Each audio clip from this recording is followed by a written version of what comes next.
Committee Room 29, Sound.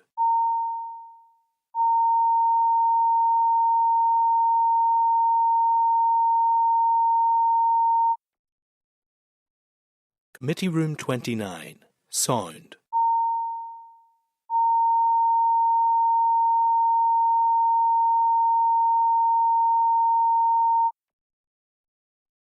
Committee Room 29, Sound.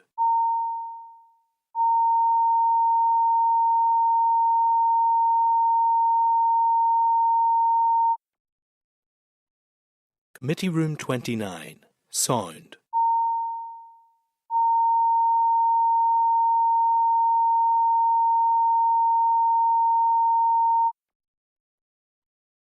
Committee Room 29, Sound.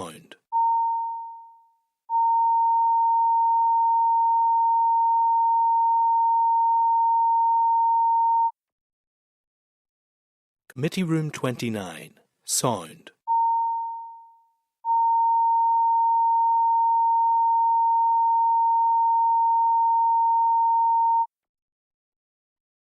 Committee Room 29, Sound.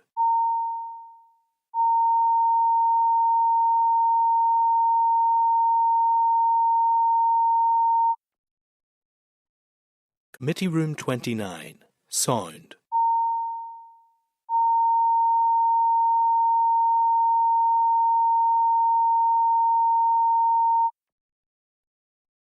Committee Room 29, Sound.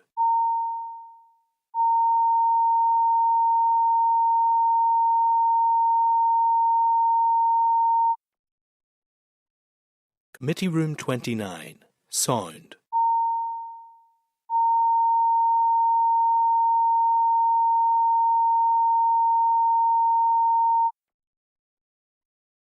Committee Room 29, Sound.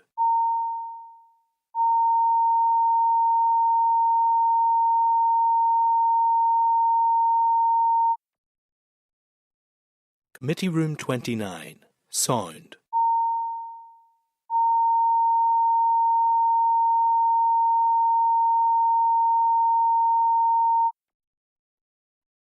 Committee Room 29, Sound.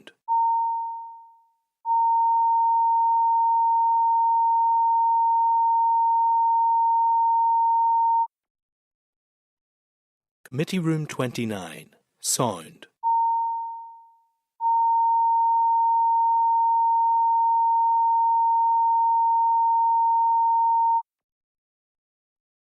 Committee Room 29, Sound.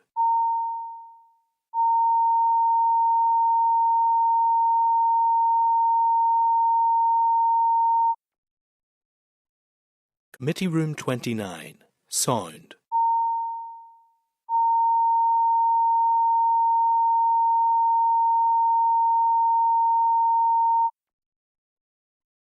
Committee Room 29, Sound.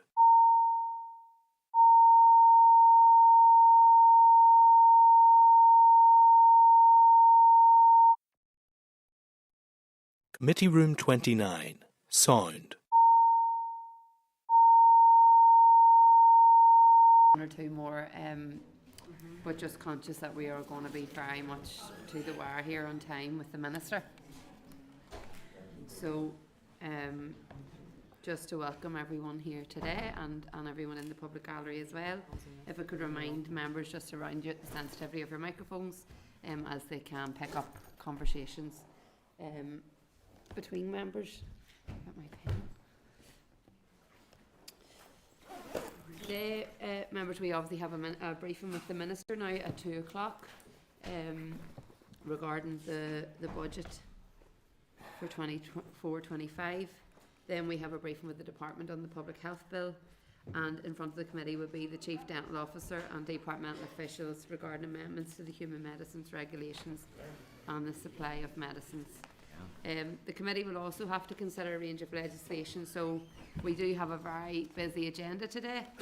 Time will be tight, and I have to say from the outset that time for questions will be limited, and I will be sticking to that throughout the meeting. So just the meeting is now open to the public. Just to advise members that the committee meeting will be recorded and broadcast through Parliament buildings and online. If I could just advise members and those in the public gallery that they're welcome to use public mobile devices as long as they're in airplane mode and all devices are muted, and you can connect to the Assembly Wi-Fi. The details are in the gallery rules, but just for my members and those in the gallery, we can't take any photographs or recordings of the meeting. Have we any apologies, Clerk? Oh, sorry, yes, we have Nuala, who is at Policing Board this afternoon, and everyone else is here. So we'll kick off on time, and I just want to welcome the Minister and colleagues from the department here at such short notice. We do appreciate it. Just if I can just remind, as we do have 45 minutes and it's a very strict 45 minutes, if I could ask if the Minister, if you are making opening remarks, keep them as brief as possible, because we would like to get into questions, or we can go straight to questions, whichever suits best. Members, I would ask, I'm going to ask members if we can keep it to one question each, and if we have a wee bit of time at the end, I'm happy to come back, but the Minister's indicated he will need to leave at 2:45 sharp.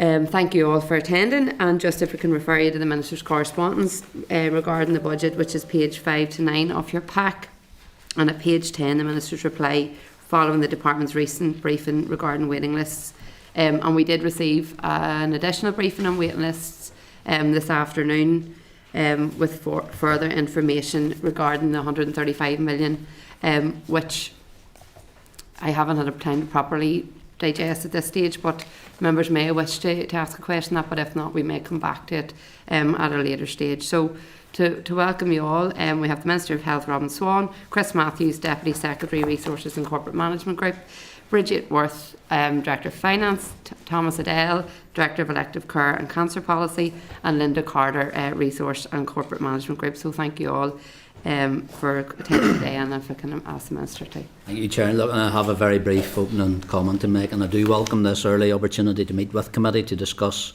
the consequences of the budget agreed by the Executive last week. But before I make a few brief remarks on the budget, Chair, with your discretion, I just want to touch upon today's announcement from our junior doctors, because they, like so many other professions, are a critical part of our health service workforce.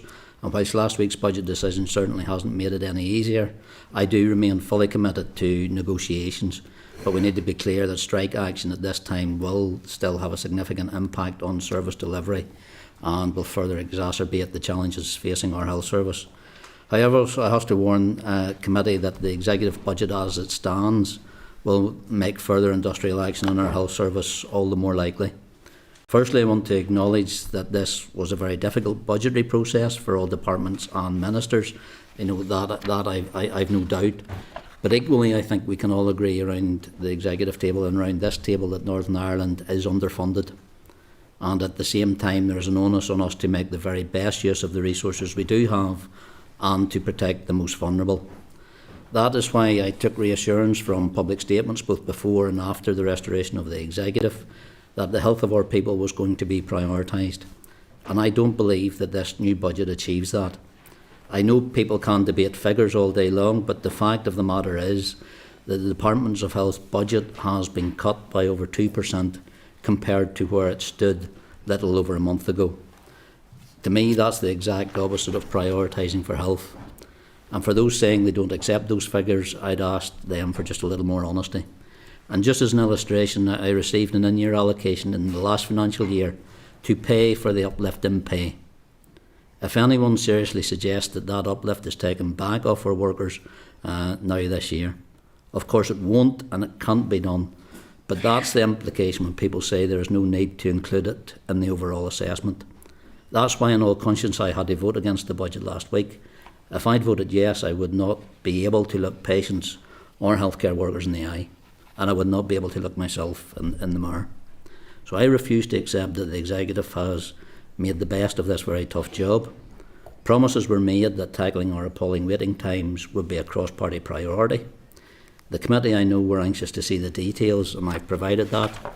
I needed between 75 and 80 million just to ensure those additional red flag cancer and other time-critical patients are treated on time. And as I said, if the Executive was really serious about waiting times, I could spend, as the Chair's indicated, a further 135 million on other critical activity to tackle hips, knees, cataracts and many other procedures. And I would have reinstated a reimbursement scheme, and services would have restored back to primary care elective. Overall, almost 70,000 people would have benefited.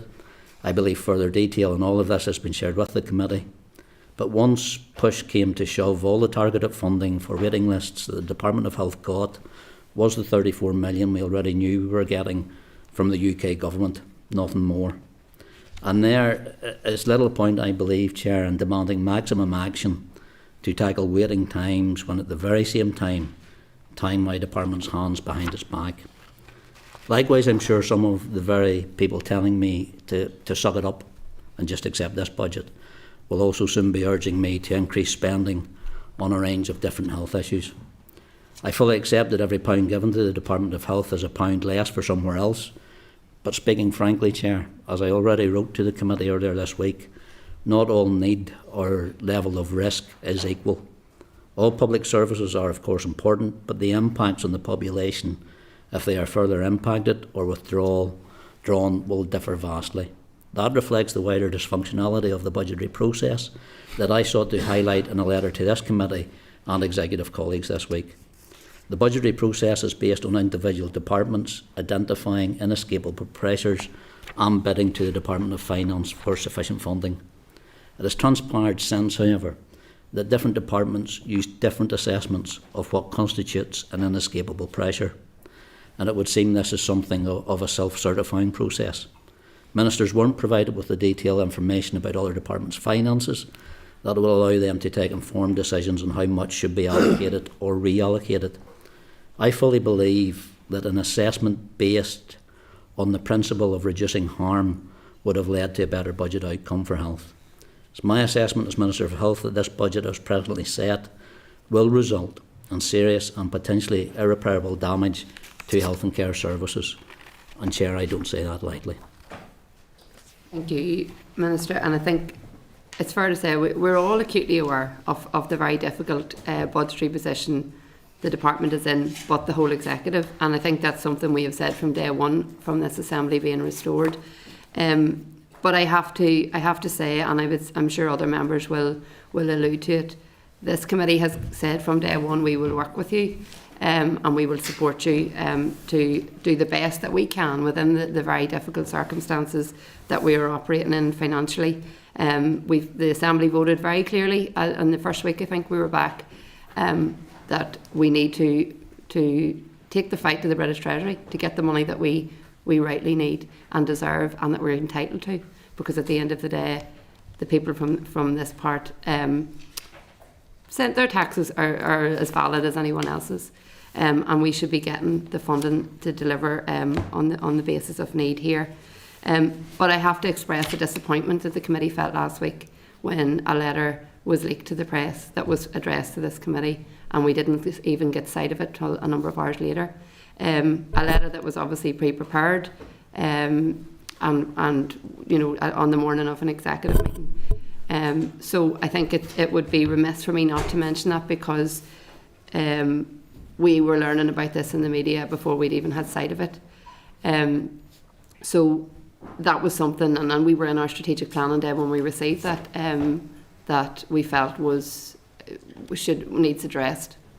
From the outset, we are very much committed to doing the best we can with the Minister and with the department, but that in terms of respect, amongst other things, was very, very disappointing to see. I suppose, Minister, you know, I understand that it's a challenging budget, and we all, as I said, are aware of that, but I feel people need hope at this time. And we want to support you to be able to give that hope and to give that leadership that's required, because we knew ahead of any allocations that this was going to be very, very challenging. And at the minute, we have only heard of all the things that can't be done, but I don't think we can stand still, and you can't stand still. And I'm not suggesting that's what you're saying, but we need to work together to see what we can do within the financial envelope, as other ministers have said that they are willing to do. I mean, when we look at the allocation And I understand what you're saying, it still falls well short of what's needed. But the reality is, and I know you said you needed 1 billion to stand still and that you could potentially work with 800 million. My understanding is that's 800 million out of 958. I'm not too sure how we can realistically have expected that to have been allocated when we know that all other departments are already at a huge stretch, and health got by far the highest allocation for all. So I would like to get a wee bit of feedback around that, because I think to say that the executive haven't prioritised health is wrong. I think that within a very, very difficult financial picture, to get over 50% of the allocation suggests otherwise. So if I could get a wee bit of feedback around that first, and then I'll come to some of the other stuff. Well, look, Chair, in regards to, I think, where we all sit around this table and even in the executive chamber, I've no doubt of the commitment of members in here to our health service or health service workers and wanting to deliver the best that we possibly can. In regards to this budget, I'm concerned that it doesn't allow me to do that as Minister of Health in regards to that. So when it comes to the specific figures that we're currently looking at, and I do appreciate it, and I've said it to executive colleagues, that where it comes to the allocation of monies, and that's where I made it clear in this opening comment and to discussions with executive colleagues and in correspondence, is about that level of assessed need of where this is a 1 year short-term budget.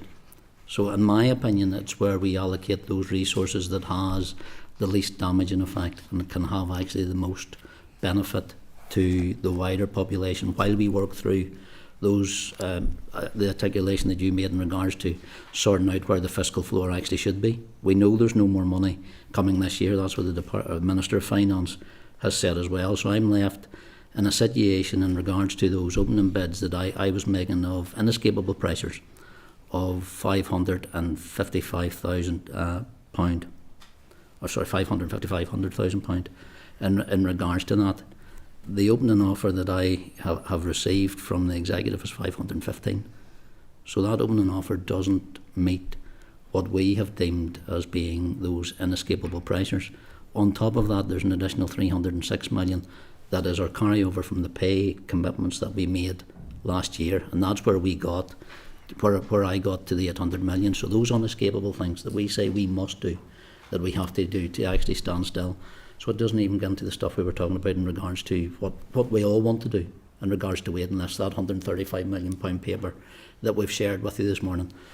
And why I shared it with you this morning rather than previously, Chair, and I want to be clear on this, I didn't want to build an expectation out there until I received or had guarantee of what allocation I was going to get for waiting list initiatives, and I wanted to be able to scale that up or scale it down proportionally. But I've said in these opening comments, the only waiting list initiative money I've got is the 34 million that come from UK government in regards to the resettlement package, and I'm going to have to assign that now to red flags because we need it. And the escapable pressures, we needed 70 to 80 million to meet that commitment that was already made last year in regards to that. So I can go around the figures in regards to opening bids, comparing to opening bids and where we actually sit. Where my line, we're sitting at a 2.3% reduction. We all agree that the opening bid for health for 23-24, the opening bid for every department in this place was in a budget that was actually set by the Secretary of State. The people in this chamber, people around the wider chamber and our elected representatives, has actually called an austerity budget. So to compare an austerity budget and think 6% on top of an austerity budget is an improvement, I can't see that in health. Because when we finished last year financially, we needed actually to receive part of the Treasury's settlement of that 551 million, 417 million of that went to pay, and another 134 million made up the deficits within our trusts.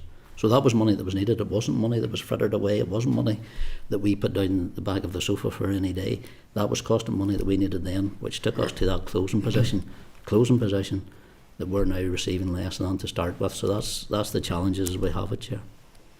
And I appreciate that, and you'll be aware that yesterday at the Finance Committee, Joanne McBurney had clearly outlined that the differentiation in terms of how these figures are compared, and in comparison to the opening figure for last year, it is an uplift. There's no doubt about that. So I would expect that there will be opportunities for in-year funding on monitoring rounds, which potentially weren't available last year in the same way because we didn't have an assembly function. And so I think it's important to make that point, because to compare it to an end of year closing figure with the starting year for now doesn't really factor that in, and there will be, I would hope, potential for uplifts in that way. And Chair, and I think, coming back on that specific point, and I had hoped that too. It was actually one of the things that we put in or asked, and I don't think I'm bragging any confidentiality. One of the things that we put in when we put forward that budget paper, that health would get priority in regards to monitoring rounds. Now, unfortunately, economy and education had made the same ask, so the Finance Minister couldn't give me that reassurance. So it would still leave me in a bidding process in regards to that. And they have made it clear, and I think Joanne made it clear to the committee yesterday in Finance, from what I've read very quickly, was that reallocation, that monitoring round, would be in the regards of tens of millions, not where we actually need in regards to even to balance up where we finished last year to start this year of that need of 138. So when I can't see that reassurance or get that reassurance that it is coming in monitoring rounds, it leaves me in a very difficult position of how this department, how the trusts are actually going to have to balance their books.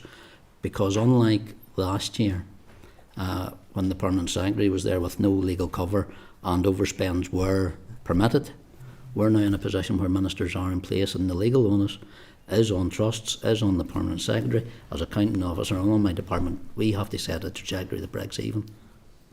No, and I appreciate that. And I suppose then just my final question is, I mean, for me, the fight isn't with the executive. The fight needs to be going to the British Treasury, because no matter what way, we can go round and round in circles here of where money should go, but every single department, I mean, do we take money out of education? Do we take money out of infrastructure? All very, very important departments that impact on people's lives. So can I ask you, Minister, then, if you will continue to work with the Finance Minister and the rest of the Executive to take that argument where it needs to go? Because that essentially is what we need to see. We need an uplift on the overall budget so that we can properly deal with the issues in front of us, because someone will suffer regardless of what way this works out if we take money from another department, and we have to make sure then that we're being realistic about that. No, Chair, and I agree. Look, that position is not under doubt, and it was the conversation that was had around the executive table. My party leader, and I don't want to get into party politics, my party leader has already made that clear in regards to an additional ask specifically for health to bring up this balance. Commitments were made to us before we took up this portfolio that we want to see honoured. And Chair, and like yourselves and like the members in this room, I don't think there's any stronger advocates for our healthcare service, for our healthcare workers, than myself, my department officials, our trust officials, and everybody in this room. I, in all consciousness, and from where I sit as Health Minister, will do my damnedest to fight for a good budget for health where I don't see people coming to harm or people not being paid.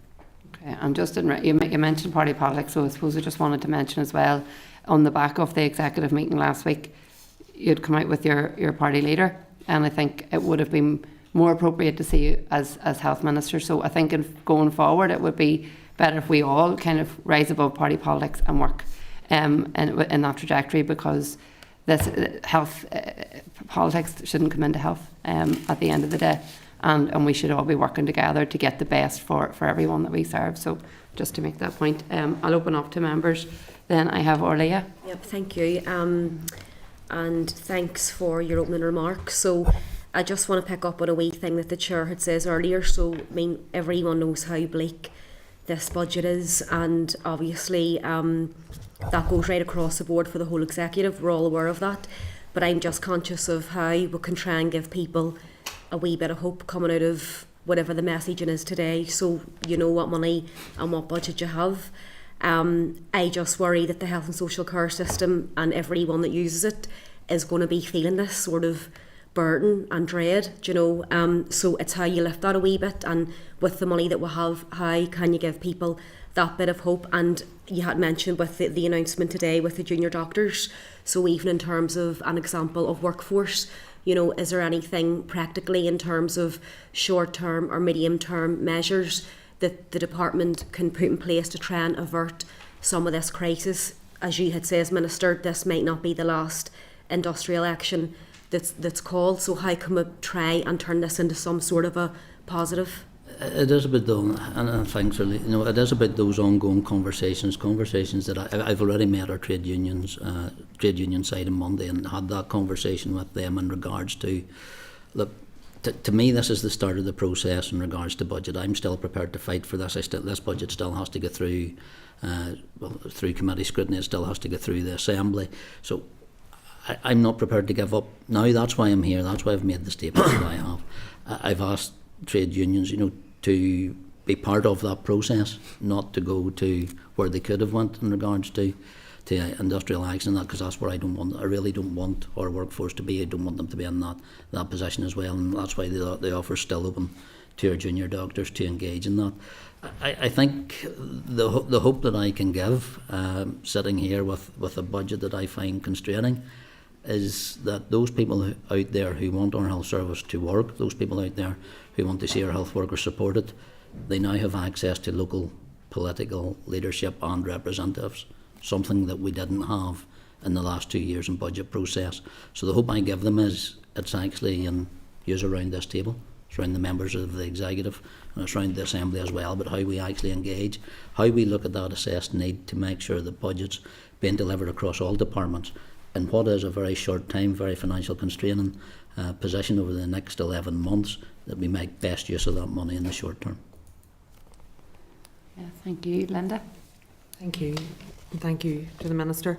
I'm going to try and keep mine brief because I know other members will definitely want in.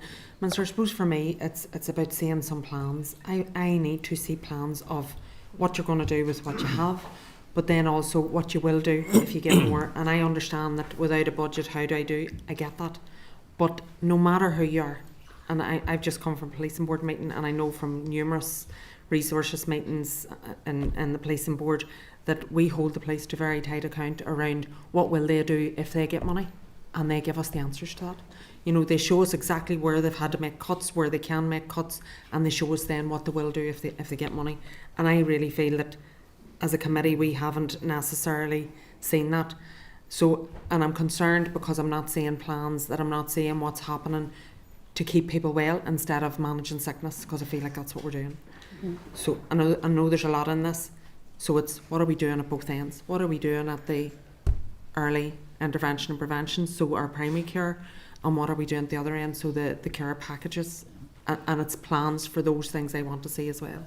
No, and I agree. And look, when I sat in front of this committee the last time in regards to that, I made out that was my two strategic aims at the start, was about the domiciliary care package. So we put an additional £70 million into that end at risk. So that's part of this already financial commitment about those domiciliary care packages on hospices and raising up to living minimum wage in regards to that sector as well.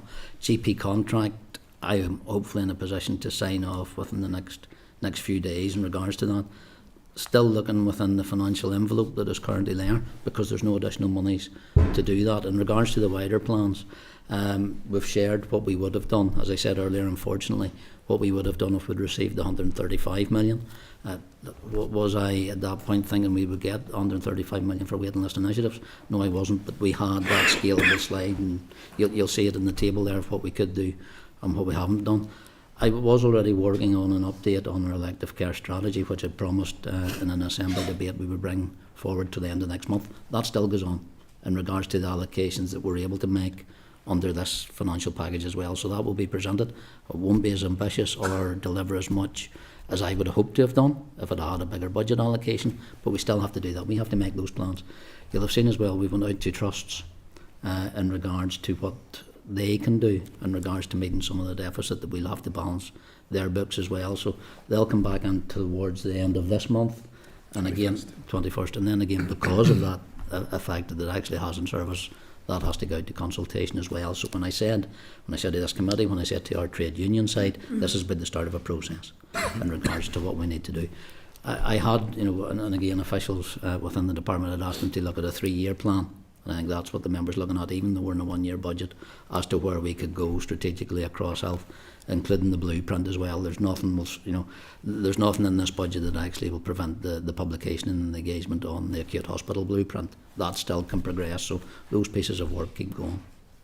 Just a quick Supplementary, not seeking an answer. When we get the elective care strategy, I understand that it'll be within the budget, but can the committee then see a plan for what an elective care strategy would look like should you get further money in this year? Or no, I think that's it, but I think it's also... It's just about us understanding what can be done. Yeah, but I think it's also important, Linda, to be honest in regards to that. It's fine setting out this what we would get if we get 30 million, but it's where else the pressure is. So if we get 30 million, it may not all be towards working on the elective care strategy.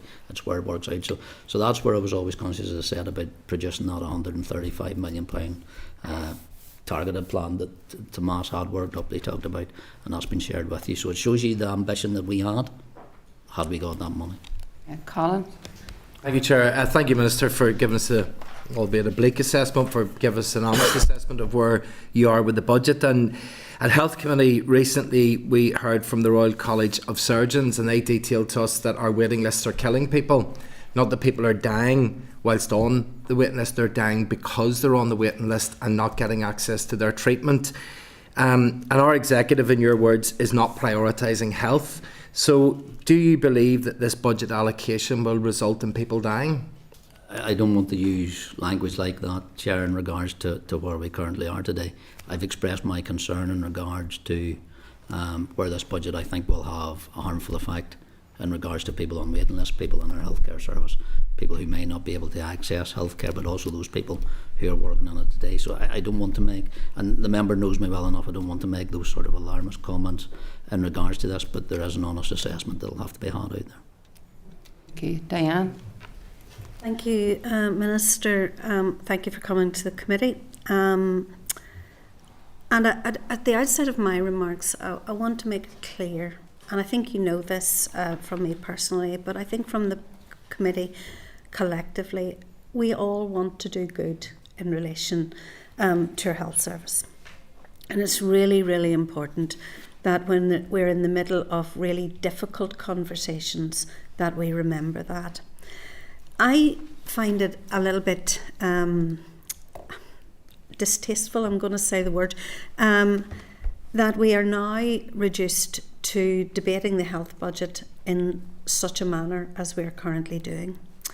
And I noticed the headline in the Belfast Telegraph this morning, which was that it was an indisputable fact that the health budget had increased, and there was the figure of 472 million quoted as the increase in the Belfast Telegraph.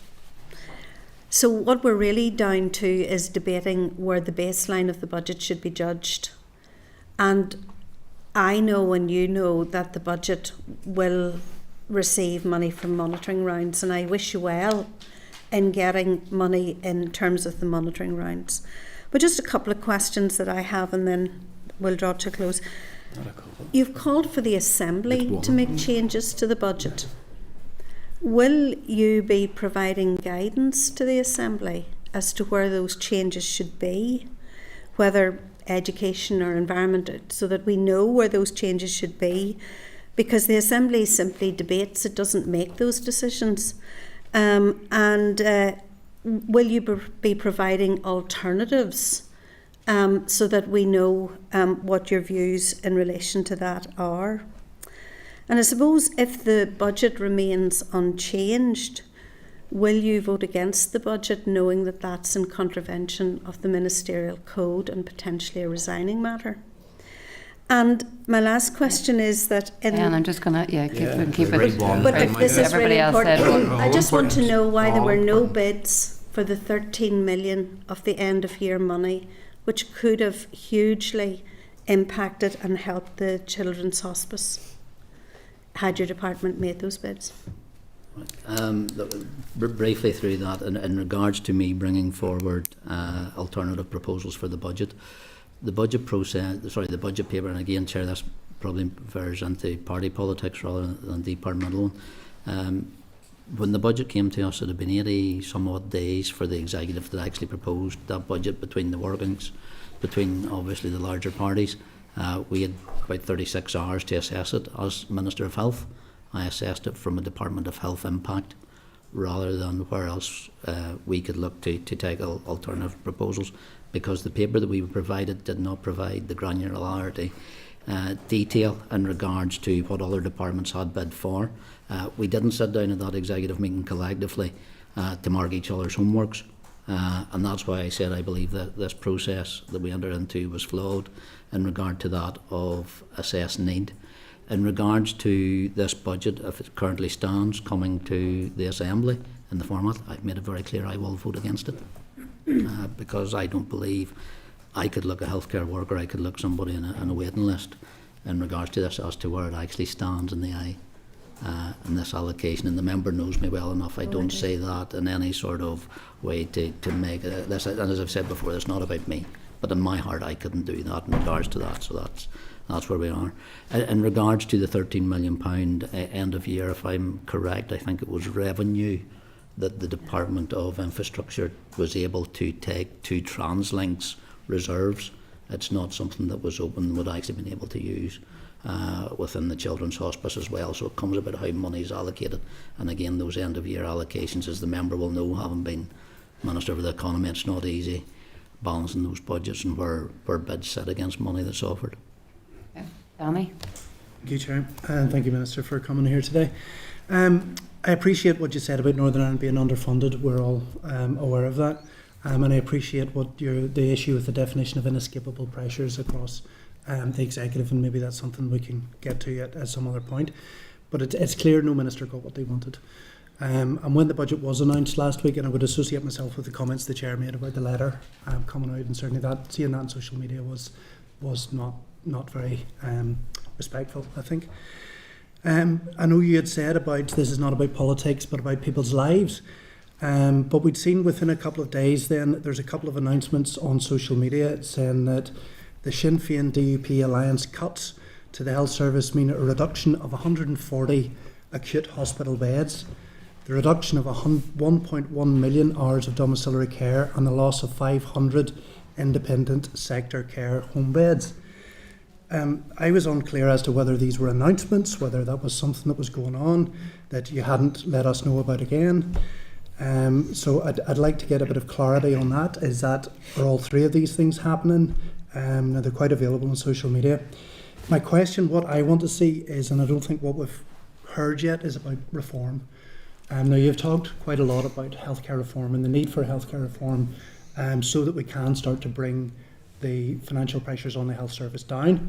So I'd like to hear about your plans for reform, and particularly the Finance Minister a couple of days ago talked about the ring-fence transformation fund, and there's 47 million available per year for the next 5 years, and I'd like to hear what your plans for reform are, particularly with the likes of our Invest to Save projects. So what you can actually do to start bringing these financial pressures down. And one of the points today actually is about the Independent Living Fund. I know you were in Scotland 2 weeks ago. And if that's something that does have an Invest to Save element to it, would you consider bringing the Independent Living Fund back in? In regards to the social media posts, I think they're party shares, and they're not something that actually came from the department. In regards to that, I think not announcements. They're not announcements. They were examples that was shared, I think, in the letter with the committee as well. The chair has raised an issue that I will investigate and look into in regards to the processing of that letter and where it came. So they're not announcements that have come from the department in regards to that, but they are examples of where those cuts could potentially come, and we'll see these coming forward as well. In regards to that transformation, and I think it's important that we do bottom out the narrative around transformation. Transformation, to me, is about the improvement of service. It's about the efficiency of service. It's not about cutting costs or cost saving solely. The two can run in tandem. But if we only look at transformation through the lens of cutting costs, purely from a financial point of view, I think we lose the prize that true transformation can be. And I've said this before, transformation is something that takes a number of years to come about. It's not those short, sharp fixes. The member talks about the £47 million transformation bid, and this is where I know some of my officials have challenged with me, because there's a £49 million pot that we actually used for multidisciplinary teams that came from New Decade, New Approach, were transformational. And the rollout of those, and we've heard primary care talking about, we want more multidisciplinary teams, we want that. Part of this budget process removed New Decade, New Approach monies. So the £49 million that we were using that was allocated transformational funding model is now part of our baseline. So part of that allocation that we have, we've assumed that 49 million. So when it then comes to that 47 million pound transformational year on year, when you see that it cost 49 million to run those multidisciplinary teams, in regards to big project transformation, I could spend that money day in, day out in regards to transformation. What I do see benefit of it is that it's a 3-year pot, so it's something that sits outside outside that single year allocation, so it will allow us to do something, not to the extent that we want to do. And one of the things, I think it was something earlier, maybe I can come back onto, I'm actually looking at transformation money for training for their training courses and increasing their training numbers, whereas we may not have the funding to actually do it in core anymore. Thank you. Alan Robinson. Thank you, Chair, and thanks, Minister, for making yourself available at such short notice this week. I'm pleased, Minister, that you did say in your opening couple of paragraphs that Northern Ireland is underfunded, and your theme of your presentation today did make reference to that on a number of occasions. But more as a comment, because I suppose my question has now been took precedence from comments from the Chair earlier, but do you not regret that the whole tone of the pieces of correspondence that you had sent to the committee members, every glove was left upon your executive colleagues, but there wasn't a glove left upon the Treasury or the British government? I found that it was the telltale for me within the pieces of correspondence that the attacks were all upon your colleagues who were dealing with a very small cake, and those slices are becoming ever more thinner. And I do wonder what pressure you or your department are putting upon Treasury. Are there future meetings been planned? And can also ask, and again this was optics for me and it was something I picked on last week, was that when you made your presentation last week in the Great Hall, it was with Ulster Unionist colleagues rather than your health colleagues, and I found that a bit disappointing. Now, each to their own. I know I can't prevent you from doing that, but for me, the optics just looked that it wasn't a Department of Health statement, but an Ulster Unionist statement. And look, I'll pick up on that, because one of the things, and the member will notice, I've come in front of this committee to take questions in this budget today. I have officials with me to support me, Alan, but I'll never put an official in a party political position where they have to answer for my beliefs from a party political point of view. And that's where I stood with party colleagues, just as the First and the Deputy First Minister did after the executive last Thursday as well, when they came out and challenged my position for not supporting this budget in regards to where we have. But in regards to meetings with Treasury, it's unfortunately the structure of this place. I can't meet with Treasury, I can't write to Treasury. That's in the remit of the Department of Finance and the Minister of Finance, and I've no doubt she is, because as I've said in here before, as I said at the executive meeting, I've a tough job in trying to make this budget work. I've no doubt that Kiva had a tough job bringing it forward. Fact is, I don't agree with the allocation for health because I don't think it meets our financial needs. So look, if there's a criticism of me being an Ulster Unionist or defending health, I'll take that, Alan, don't worry about it, because I'll do what I believe is right in regards for the funding allocation towards the Department of Health. And I think any minister would, in regards to that and how they behave, at least I hope they would. Alan Chambers. Thank you. Minister, this is not a blame game question, but just ask you for your assessment of where is our health and social care system heading if your department's currently allocated budget remains unchanged? Well, I think it is the challenges that we currently face, and and going back to,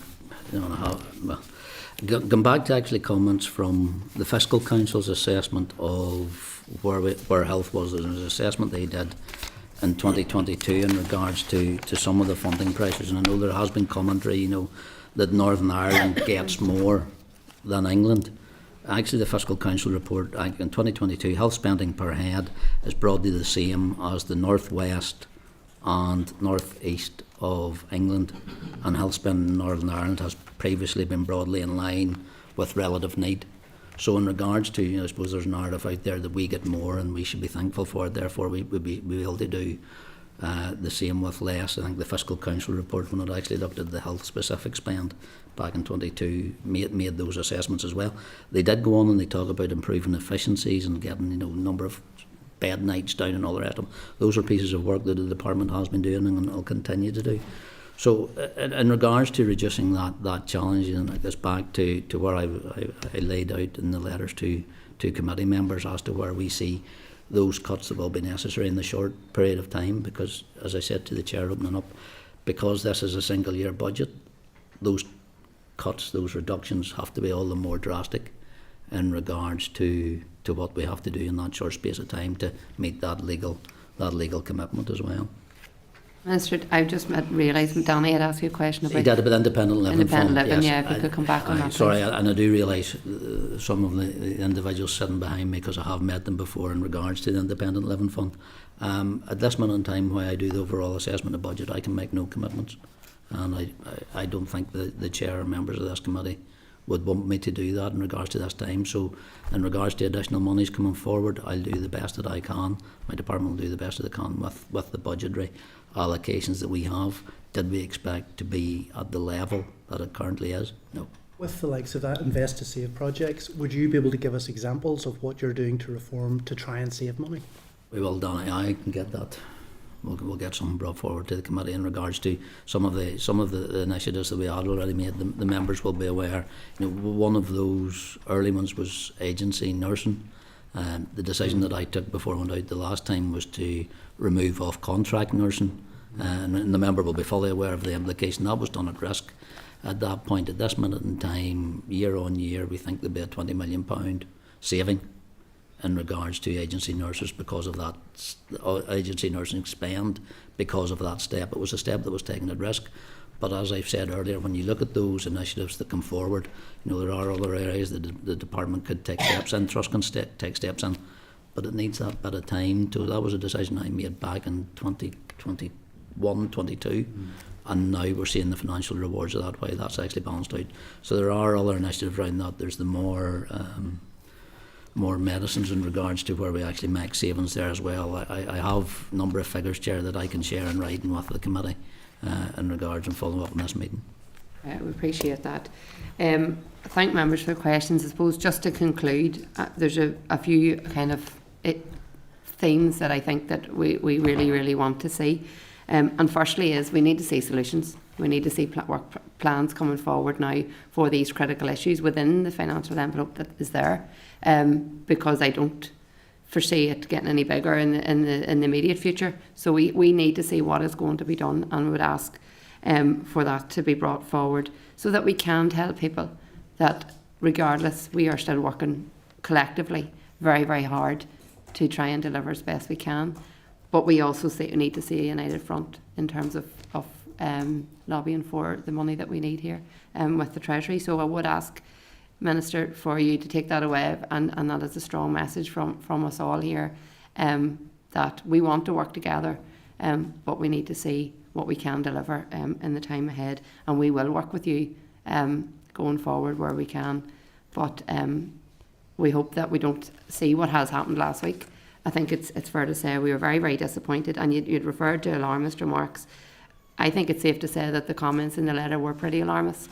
I'm glad to hear that they weren't announcements, because I know that caused a lot of concern within the public, particularly around domiciliary care and all of those issues that are particularly difficult as it is. So to see that there was potential further cuts to that, which may or may not be the case. I hope it won't be, and we'll work with you to ensure that that doesn't happen. But I think moving forward we need to be as positive as we can. I know it's not easy, but I would hope that you take that on board.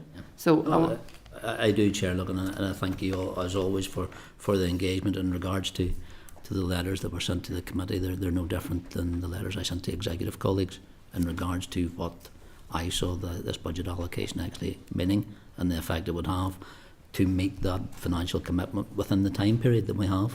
In regards to that budget process comes forward, there'll be an equality impact assessment in regards to the assessment of each budget or each department's allocation, which will then be factored in on down the line in regard to monitoring bids. Do I think there'll be enough monitoring bids to meet our needs in regards to that? I'm not sure, and I don't think we've received the guarantee that it is, because everybody, as has been said, every department is under financial constraint pressures in regards to what they've been allocated this year. So the fact that we should hope and hold out for monitoring bids, I think we have to be realistic as well. It's not going to be the levels that we've seen previously in regards to that. And I suppose just the final point, and I meant to mention, was I suppose around that transformation that Danny alluded to and the workforce issues. And I think we have to really focus on that, because we are losing significant amounts of money in trying to plug gaps in terms of the amount of money spent on locums and agency staff right across the whole health and social care service. So we would like to see what plans are will be coming forward to try and tackle those issues, because we could see a different picture if we're able to get ahead of some of that stuff. And I think on that point, Chair, as I said, the agency, I think we'll be able to do a direct comparison in regards to 23-24 shortly in regards to what savings have been made by those changes that were made. And there is a piece of work, as you've said, locums is another area where we do want to look at in regards to cost saving analysis between permanent posts versus those locum posts as well. But the way we get more permanent posts in is by training more staff. If we'd had more trained 5-6 years ago, there'd have been more in the workforce now. So what I'm concerned about, if we start to look at having to cut training places now, the impact will be seen in 5-6 years' time again. So. And training's important, but we need to make sure that we're doing enough to retain those staff. I think that's key. So listen, I think we're almost to the wire now, so appreciate your time.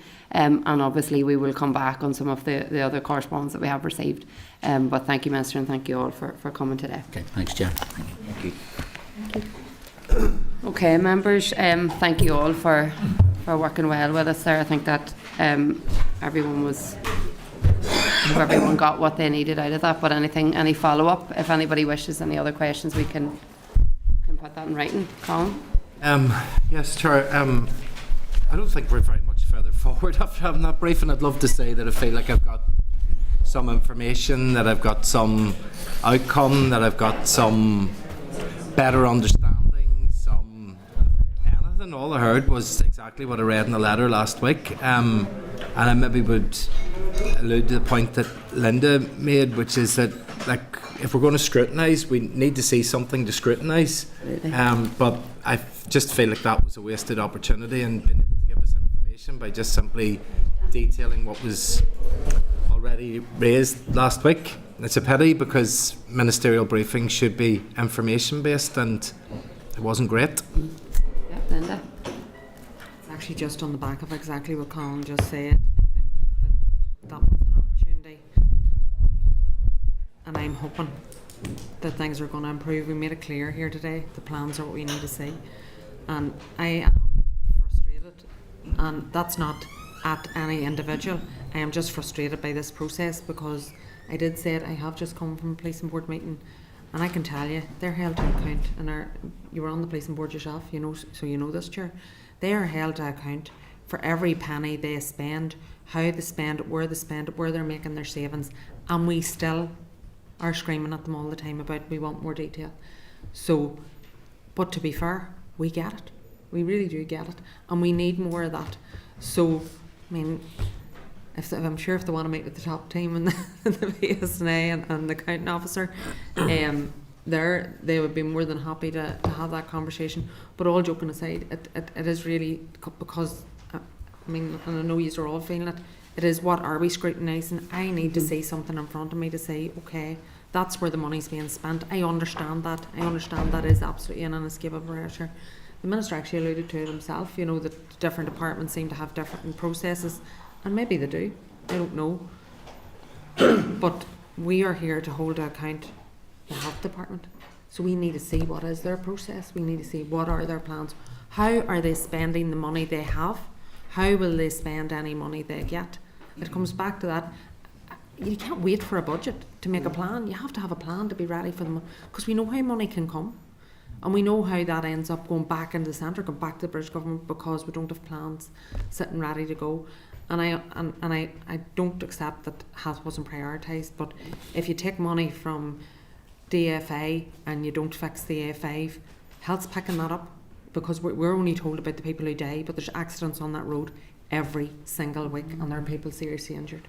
So, health is one part of it, but we need to do everything else to keep people out of the health system. Yeah, I think that's the key point, that it is, and the Minister said this himself in the debate, said health isn't just purely about Department for Health or Department of Health. It is Department for Communities, about keeping people out of poverty, about helping community efforts and all of those things. It's about economy, it's about infrastructure, it's about all of those things.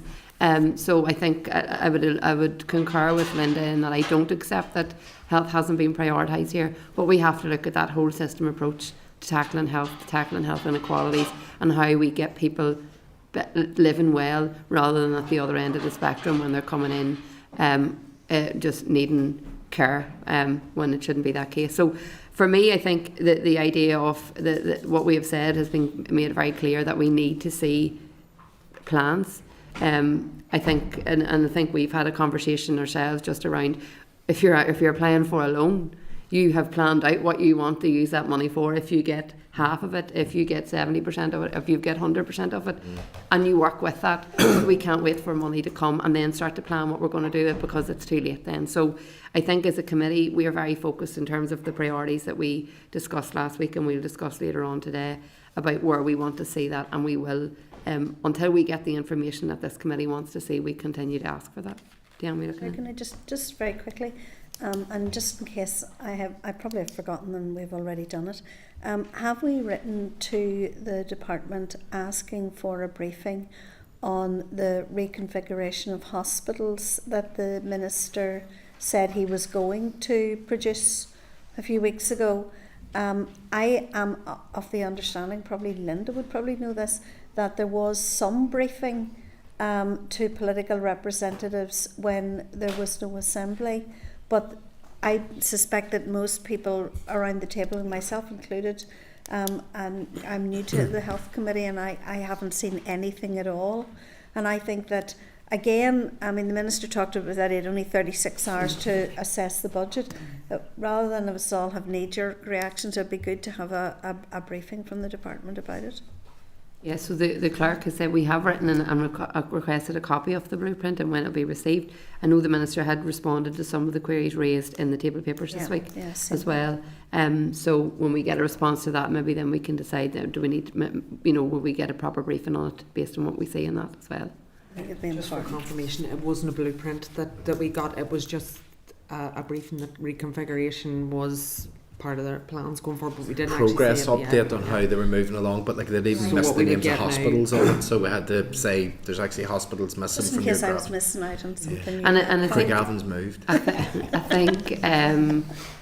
think please confirm that was a joke.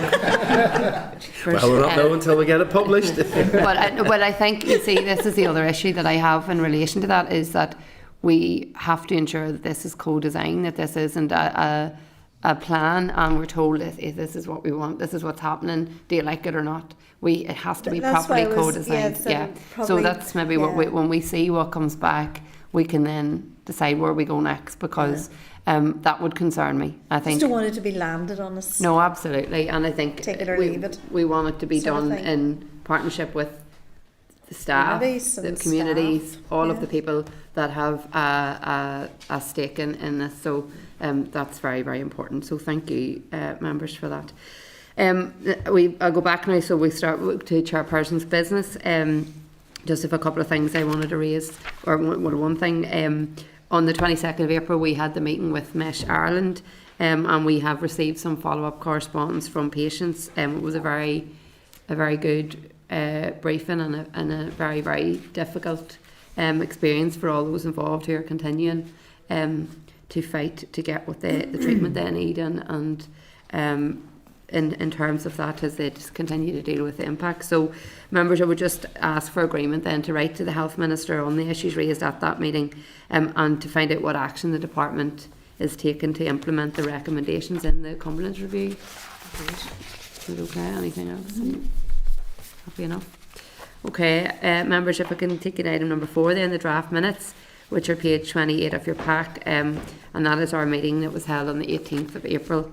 Are members content with the minutes as drafted? Yes. Item number 5 then, matters arising. At last week's informal meeting in NICFA, we met with Safe Families on their work with vulnerable families. Could I ask members for agreement to write to the Health Minister on issues raised by Safe Families in relation to their inability to provide hosting, and to write to those trusts who currently aren't engaged with the service to recommend that they potentially speak with Safe Families to look at what provision of services they may be able to offer. Yeah. Happy enough? And members, just to advise, the report on the Westminster LCM on the tobacco and vapes bill was agreed last week and is now published and available on the committee's web pages.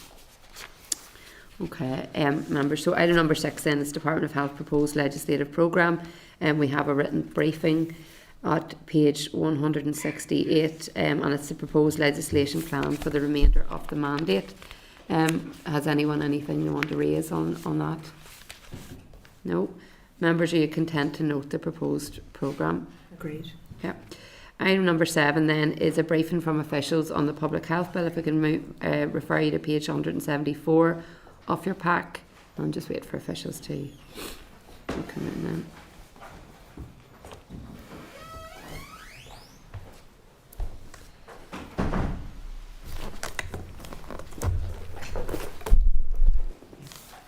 You're all very welcome. In attendance today we have Chris Matthews, the Director of Emergency Resilience and Protecting Health, Dr Gillian Johnson, the Senior Medical Officer, and Carl Picton-Linus, Head of Health Protection Legislation Branch. So thank you. Members, we have about 45 minutes for this session, just to keep that in mind, and if we could invite you to make your opening remarks. Thank you. Good afternoon, and thank you for the opportunity to provide the Health Committee with an update on the draft Public Health Bill. The written briefing paper that was submitted last week provides an update on the progress on the draft Health Bill and sets out the key overarching policy proposals that may underpin a new health protection legislative framework for Northern Ireland. I should reiterate at this point that the draft policy proposals are subject to ministerial and executive approval, and that agreement to consult is required, as some of the policy proposals are cross-cutting. The initial policy scoping work for the new Public Health Bill was undertaken following the 2016 review of the current Northern Ireland public health legislation, and that is the Public Health Act Northern Ireland 1967. The review of the 1967 Act identified that the current public health legislative framework needed to be updated in order that Northern Ireland can respond to the 21st century public health emergencies and align where it's appropriate on a four nations basis. The overarching principle of the draft bill is to protect the population against various forms of infection and contamination, including biological, chemical and radioactive, in addition to infectious diseases, which was the focus of the 1967 Act. It didn't cover those first two areas.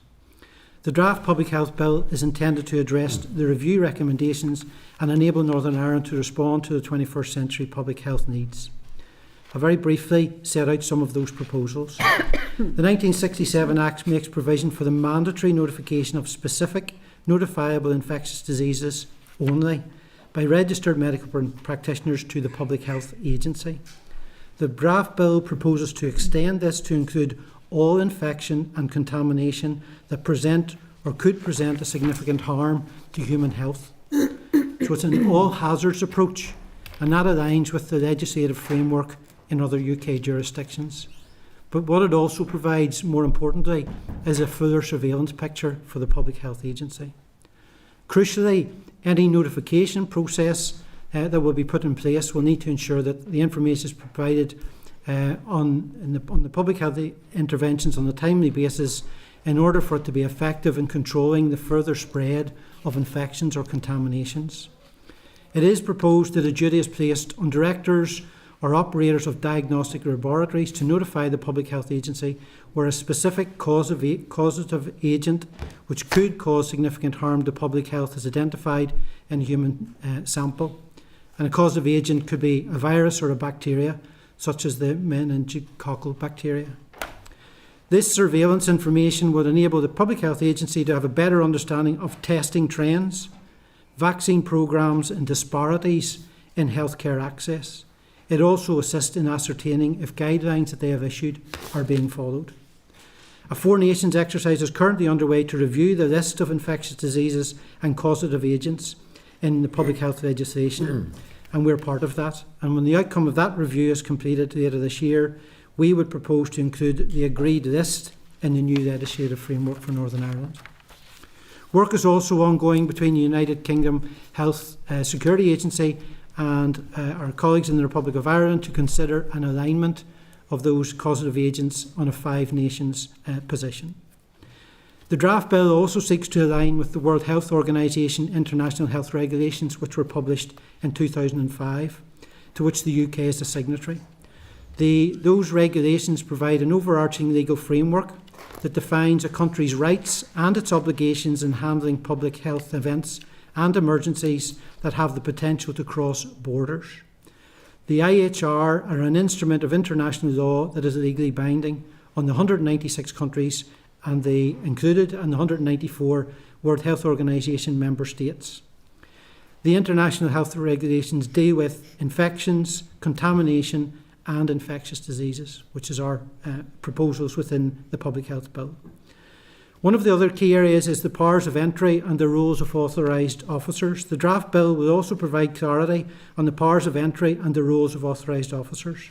The bill will make provision enabling a range of powers following the notification and assessment of a health protection risk. This includes gaining entrance to premises and to investigate, and includes, for example, the power to ask questions, take samples and carry out testing.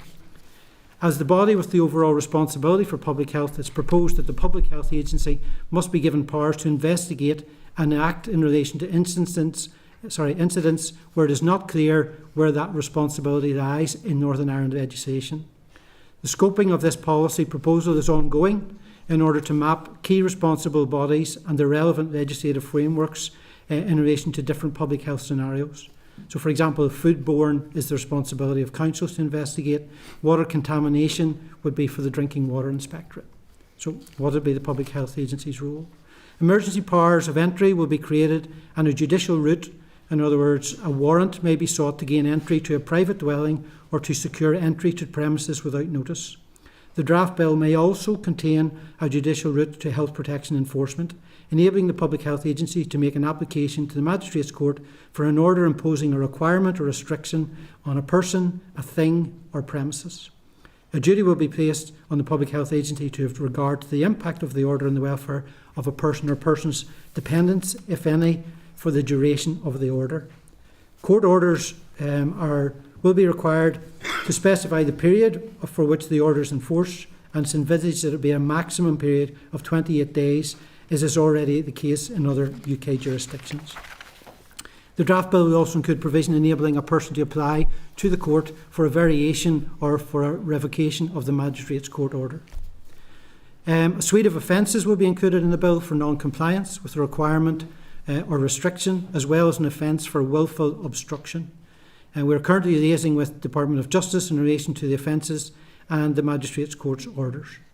The intention would be that upon summary conviction it would be a fine that would be imposed. The bill will also ensure, given it was from 1967, that any actions that impact on individuals' freedoms are proportionate to the public health risk and therefore compatible with the Human Rights Act 1998. The draft bill will include regulation-making powers for the purpose of preventing, protecting against and controlling or providing a public health response to the incidence or spread of infection or contamination in Northern Ireland, regardless of where that risk originated. In addition to addressing infection or contamination generally or in relation to particular forms of infection or contamination that will make provision of a general nature, contingent provision would make specific provision in response to a particular set of circumstances or if there is an emergency.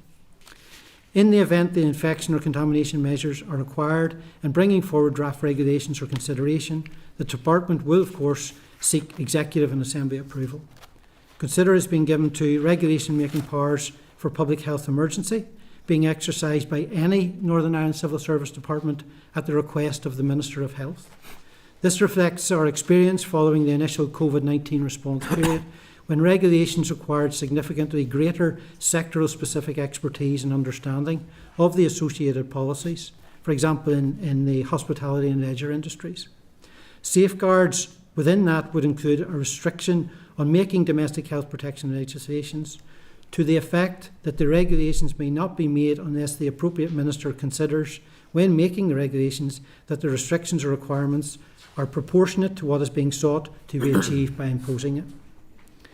The draft bill will also provide the ability to be prepared and respond to 21st century public health challenges, whether that is in relation to infection or contamination, and could present significant harm to human health as well as infectious diseases. As I've said before, it's an all-hazards approach that enables us to respond to a broad range of health protection matters generally, and if needs be in an emergency. Whilst we cannot be sure when the next pandemic will arise or what form public health emergencies will take, a new cross-departmental Pandemic Resilience Programme Board, led jointly by the Department of Health and the Executive Office, will deliver a programme of work to build resilience and better prepare Northern Ireland for the challenges of the next pandemic. We have significant stakeholder engagement across various departments with our colleagues in the Republic of Ireland, with the United Kingdom, with other organisations in Northern Ireland, as well as other environmental health colleagues. Just to finish off, the timeline, we are currently awaiting, the timeline in terms of when we might go to consultation. We're currently waiting on the briefing from the Bingham Centre in relation to the rule of law plans, which is finalising its report at the minute and will publish on the 15th of May. The Department will carefully consider those recommendations prior to the draft public health bill consultation. Costs associated with the bill and from early indications will not be significant, and we would hope to bring forward the bill for consultation before the summer period. Thank you for the opportunity to brief you today on the progress of the bill, and we'll be happy to take any questions. Thank you, Chris, and thank you for the briefing that was provided ahead of today's meeting. I think it's been useful for members to have sight of that. I just have a couple of questions, and then I'll open up to others. And you mentioned in terms of the consultation with colleagues in Britain and also in the south of Ireland. One of the things that really strikes me and coming out of the COVID experience was the need that we had a very much a focus on working with England, Scotland, Wales, when we should have been really working as an all-island, as one epidemiological unit. Can't even get the word right. Mm-hmm. But I think, and you have alluded to it there in your remarks of the importance of that, because if we had been thinking like that from the very beginning, things, we could have been maybe responding differently. So as part of those discussions, is that something that is being taken into account, the importance of that, because we are on an island, regardless of what way we look at it. And I think from a common sense approach, I think that needs to be front and centre moving forward. In terms of our pandemic preparedness and the resilience that we're working on 4 fronts. So we're working on a UK basis, we're working on a Northern Ireland PLC, for want of a better term. We're working in relation to within the health sector itself, and we're also then beginning to work with our colleagues in the south. They're at the early stages of doing their pandemic preparedness, and as I mentioned, that strategic oversight board that's set in place, they're considering those sorts of issues about having a cross-government approach and also having an approach within the health sector, and we're very much tied in with that work. And we've been sharing the work that we've been doing thus far with them, given the comment that you make obviously about the all-Ireland approach and the need to consider the fact that it is a land border. So yes, work is underway on that, and that will continue as we continue to build our resilience. And you mentioned there in the very early stages, so are they a wee bit behind then of where we're at with this? From my understanding from my team in relation to that, yes, they're slightly behind us in terms of their thinking about the strategic approach and the operational approach, but their thinking would align with the approach that we would be taking. So we hope to be able to tie in with that. Hopefully it can be streamlined then. And, sorry, and just to mention, there's also a One Health approach adopted in relation to responding to obviously the agricultural side, the health side, and the environmental side. And there's a committee that sits in place, and our colleagues in health and in agriculture in the south chair that, and our Deputy Chief Medical Officer is part of that One Health approach, which it takes into account north and south. Okay, thank you. The only other question is just obviously the COVID inquiry is underway at the minute. Do you think that it will have any impact on the legislation based on what's coming out of it, and you know how we then bring forward that legislation? I think, you know, in terms of the COVID inquiry, we need to wait for obviously to report. The first area would be obviously it reports in terms of Module 1. So once that comes out, that will be a consideration for us in terms of our emergency response and the plans that we have in place for pandemic preparedness and resilience, but also then at the appropriate time we'll take into consideration any impact that it might have on the bill and what is in the bill. Okay, thank you. Diane? Just to follow on, in terms of the regulations, so you say that you're going to have powers to make emergency health protection regulations. You maybe just expand on that a little bit, and how health protection regulations would be actually made by other government departments. And you mentioned, for example, agriculture, waterways, for infrastructure and so on, and I can see the relevance of that. But you talked then about what happened during the pandemic, and you spoke about tourism and hospitality and leisure, how that was really impacted very, very badly because of the closures during the pandemic. How on earth would they fit into those kind of regulation making powers? I'm not quite sure that I can see how that works. The regulation making powers would be obviously at the request of the Minister of Health. So obviously it would be based on the information at the time in terms of the severity of the issue, whatever it happens to be, and that would be brought forward to the executive, and it would be potentially, it's obviously the bill's only in its draft stages, would be brought forward to the executive and then for consideration of other ministers as to whether other interventions needed to happen in the areas that they're responsible for. But as I said too, that's not the Minister for Health won't be asking that and that for them to take forward. They'll need to consider that in terms of any issues, implications and the broader issues that are within their area, given that they would be best placed to kind of make those calls in relation to the impact and implications it would have for them. So really, rather than having the kind of all-encompassing regulations that we had during COVID, they would be much more specific to departments. Is that what you're saying? Potentially it could be. Okay, that's fine. Thank you. Colin? Thank you. Because I always thought you were the hardest working member of the Department of Health, to realise there's two of you and that you're actually the same name but in different roles. So, but I'm sure you're equally very hard working as well in the department. I just wanted to ask, maybe on the back of what Diane said, in the previous iterance during COVID, eventually the regulations landed here into the Assembly to seek permission. Is it going to follow that same format through this bill, or will this bill specifically give the Minister the ability to take the decision seeking executive support, but will it come to the House here for support, or will it just always be again retrospective after the decision's been taken and implemented? Because we had that sort of strange scenario throughout COVID where we were debating regulations maybe sometimes up to 6 weeks after they'd actually been implemented, and sometimes they'd actually been implemented and overturned and we were then debating them. It just felt at times like the order was wrong in terms of transparency and openness and democracy, frankly. But is that how it would be envisaged through this bill, or would it be considered to be done in a different way? Well, the challenge is obviously in the speed with which you need to respond to whatever the issue happens to be. But the broad principle within the bill is that the regulations would be brought forward to the Executive and Assembly for consideration prior to being implemented.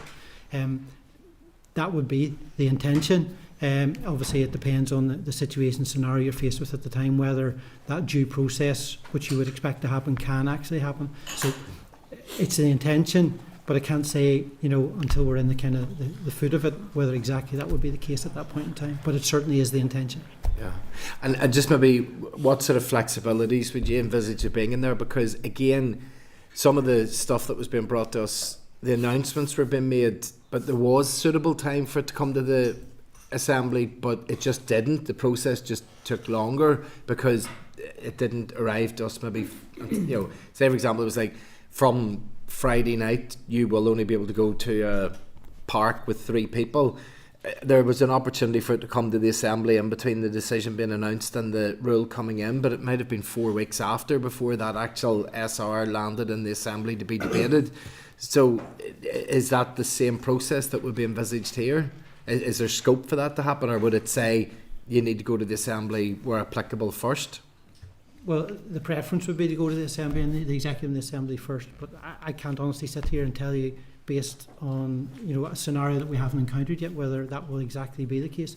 It certainly wouldn't be the intention, but I couldn't sit here and put my hand on my heart and say that may never happen. Yeah. Okay. So maybe just there'll be the ability for that to be discussed as part of the bill. It's not that the bill says no, it will. No. So there's an opportunity for that. Yes. Yeah, okay. Yes. Good. Okay, that's fine. Thank you. Okay, thanks, Colin. Danny? Thank you, Chair.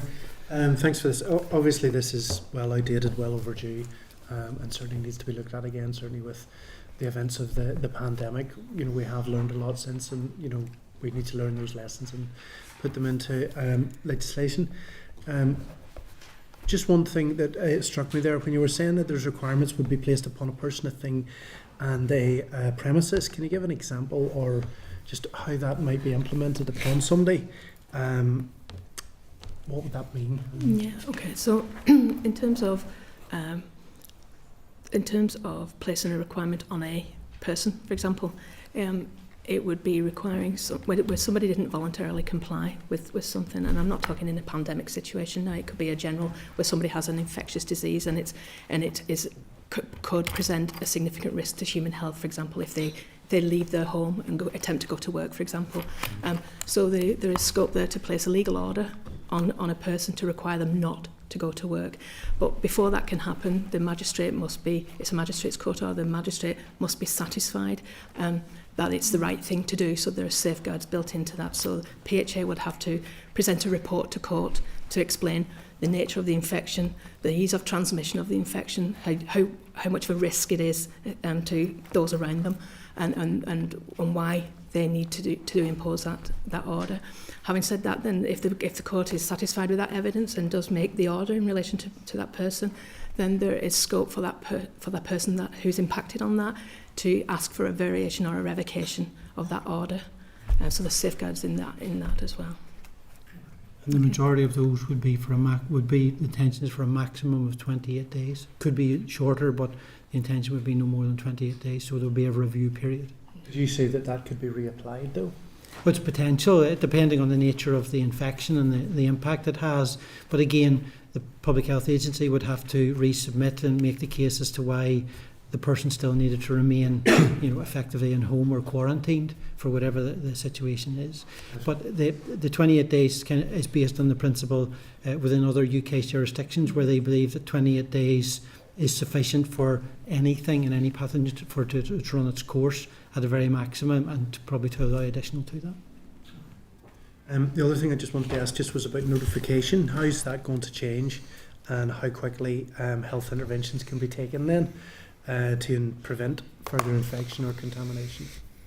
Is the notification going to change? Process of notification? So currently in the 67 Act, registered medical practitioners are required to notify PHA whenever they suspect somebody has an infectious disease.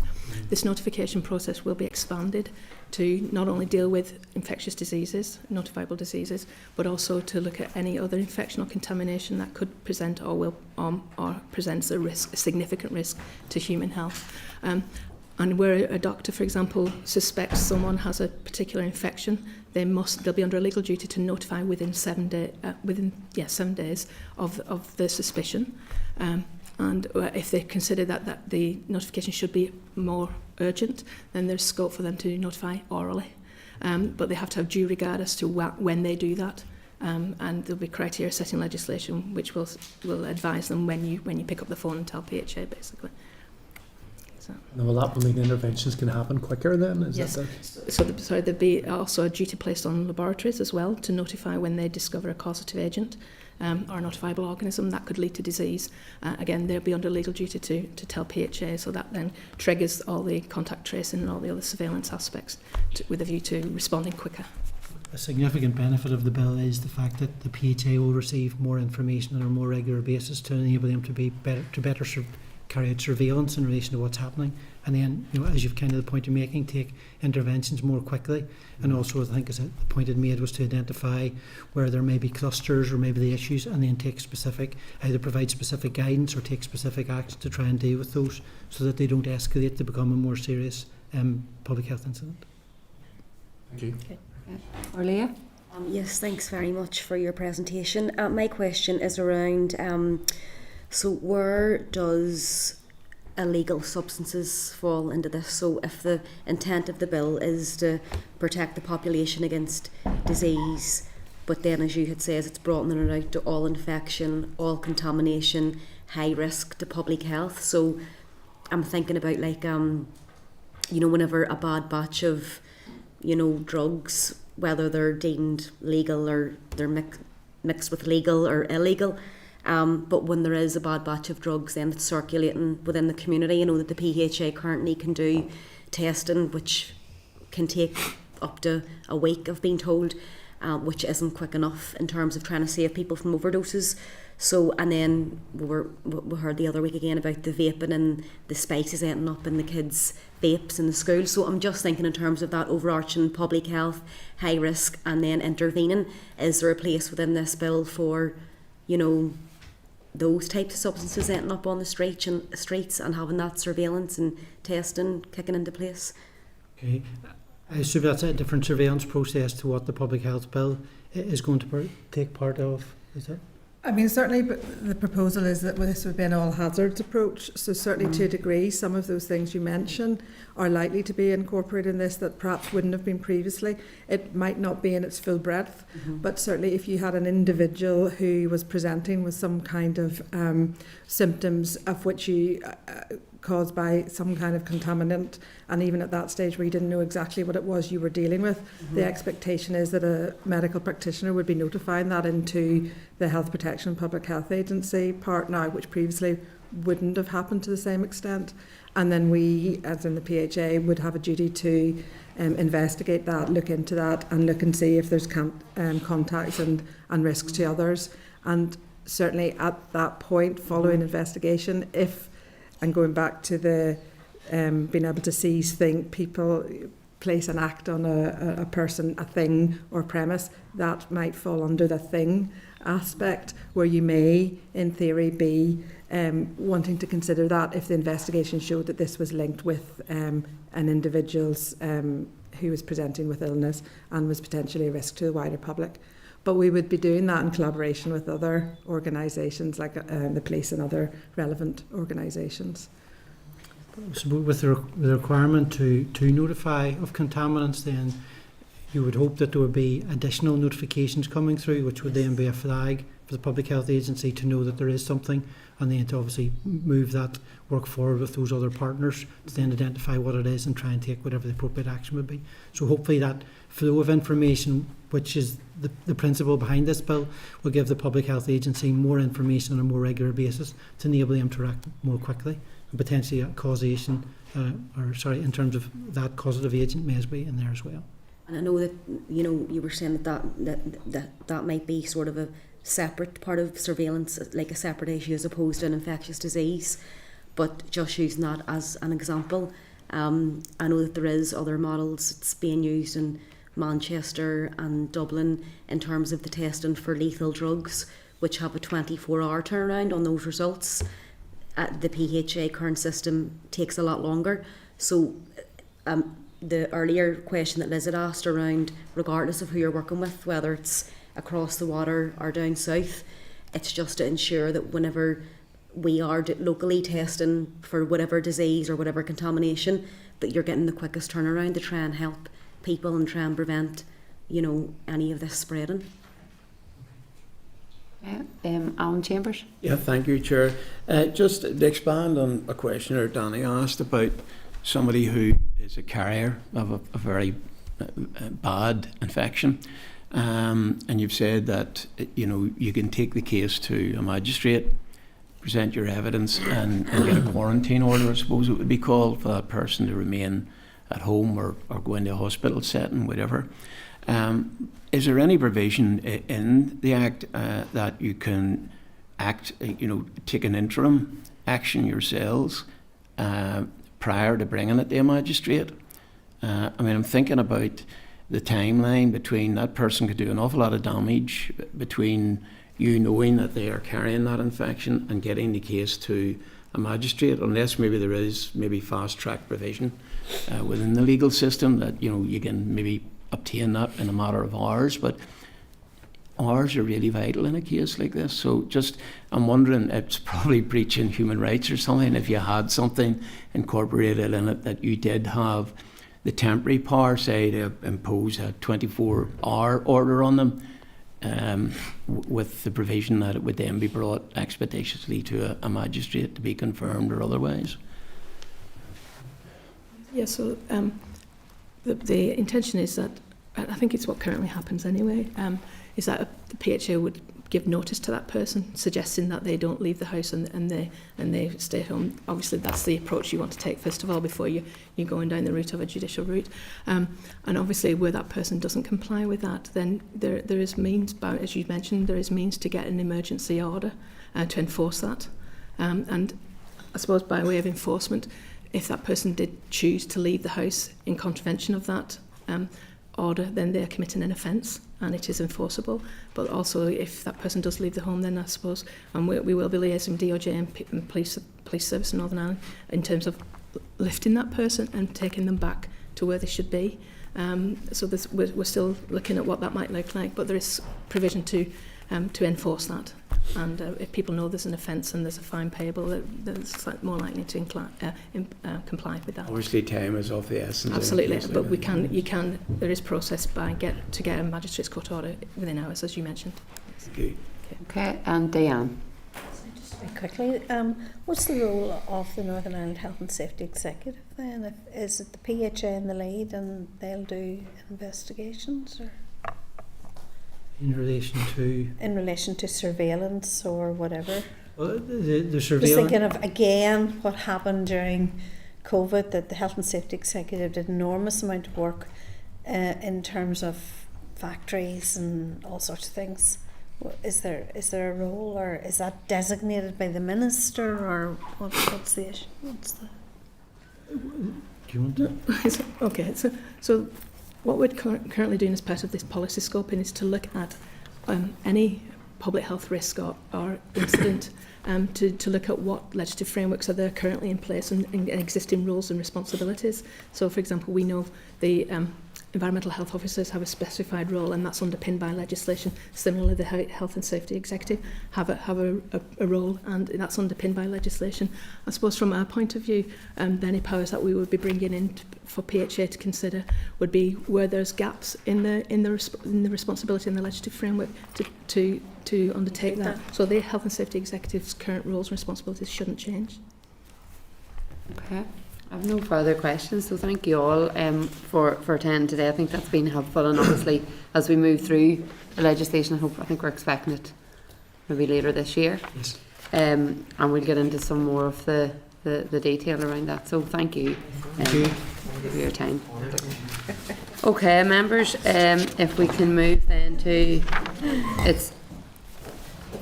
it's item number 9 on your pack. It's 8 on my pack. I think it's 9 on the pack.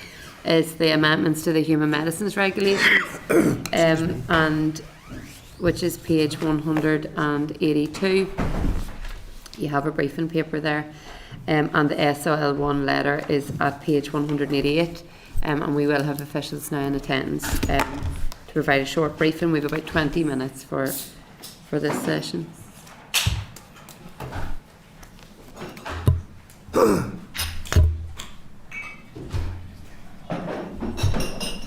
Just while we're waiting, has anyone any questions that they think that we need to go back to the department on what we've heard today, or are we content for now? Mm-hmm. We'll get a copy of the consultation when it goes out, okay. And then we'll get a briefing on the analysis of the responses after that. In relation to that last one, as you were talking about, yeah. We're going to get. I take it we'll get a full consultation at the time. That's what. Does the consultation come in the form of a draft bill, or is the consultation on the sort of basic principles of the bill and then they draft it after it? We're not too sure yet. the letter, what we've got so far, would say it would probably be almost like a draft bill. Right. So it will, but we can certainly get confirmation on that. Sounds very wide-ranging, you know, it is. Yeah. And I suppose one of the questions, but it maybe wasn't one for today, that I wanted to ask was in terms of that consultation. Diane sort of touched on it in her remarks.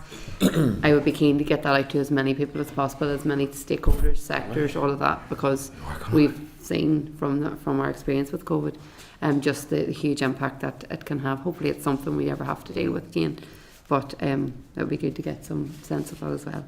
Okay, so thank you all for coming today. In attendance we have Caroline Lappin, the Chief Dental Officer, you're very welcome. Chris Garland, Senior Principal Pharmaceutical Officer. Fiona Kirkpatrick, Senior Principal Pharmaceutical Officer. And Karen Simpson, Head of Medicines Legislation Unit. So thank you all, you're all very welcome today. And as I said, we have about 20 minutes for this session, so we can invite you to make your opening remarks. Okay. Thank you. You have two SL1s in front of you, so I'm going to take them both together, if that's okay. Perfect, yeah, thanks. Thank you for the opportunity to brief the Health Committee today. There are two SL1s in relation to amendments to Human Medicines Regulations 2012, or as abbreviated, the HMRs. The HMRs govern the arrangements for the licensing, manufacture, wholesale dealing and sale or supply of human medicines for human use. I would also like to introduce my colleagues who have accompanied me today, who as professional leads can assist in further clarification on the proposals. The Department's Chief Dental Officer, Caroline Lappin, and Senior Principal Pharmaceutical Officers, Chris Garland and Fiona Kirkpatrick. The first SL1 in relation to the human medicines provisions relating to registered dental hygienists, registered dental therapists and registered pharmacy technicians Amendment Regulations 2024 proposes to allow dental hygienists and dental therapists to supply and administer specified prescription-only medicines, pharmacy or general sales list medicines in the practitioner's scope of practice, under exemption without the use of a patient-specific direction or patient group direction or obtaining a prescription. It is only dental hygienists and dental therapists who have successfully completed their education in the use of exemptions will be able to supply and administer medicines to their patients. Dental hygienists and dental therapists using exemptions must be able to show their employer and the General Dental Council that they are up to date by undertaking appropriate continuing professional development and demonstrating that they continue to practice both safely and effectively. The use of exemptions will support dental hygienists and dental therapists in providing the right care to patients without unnecessary delays and add capacity in dental care teams. The second proposal within this first SL1 will also enable registered pharmacy technicians across England, Wales and Scotland to supply and administer medicines using patient group directions in any setting, including the health service, independent and voluntary sectors.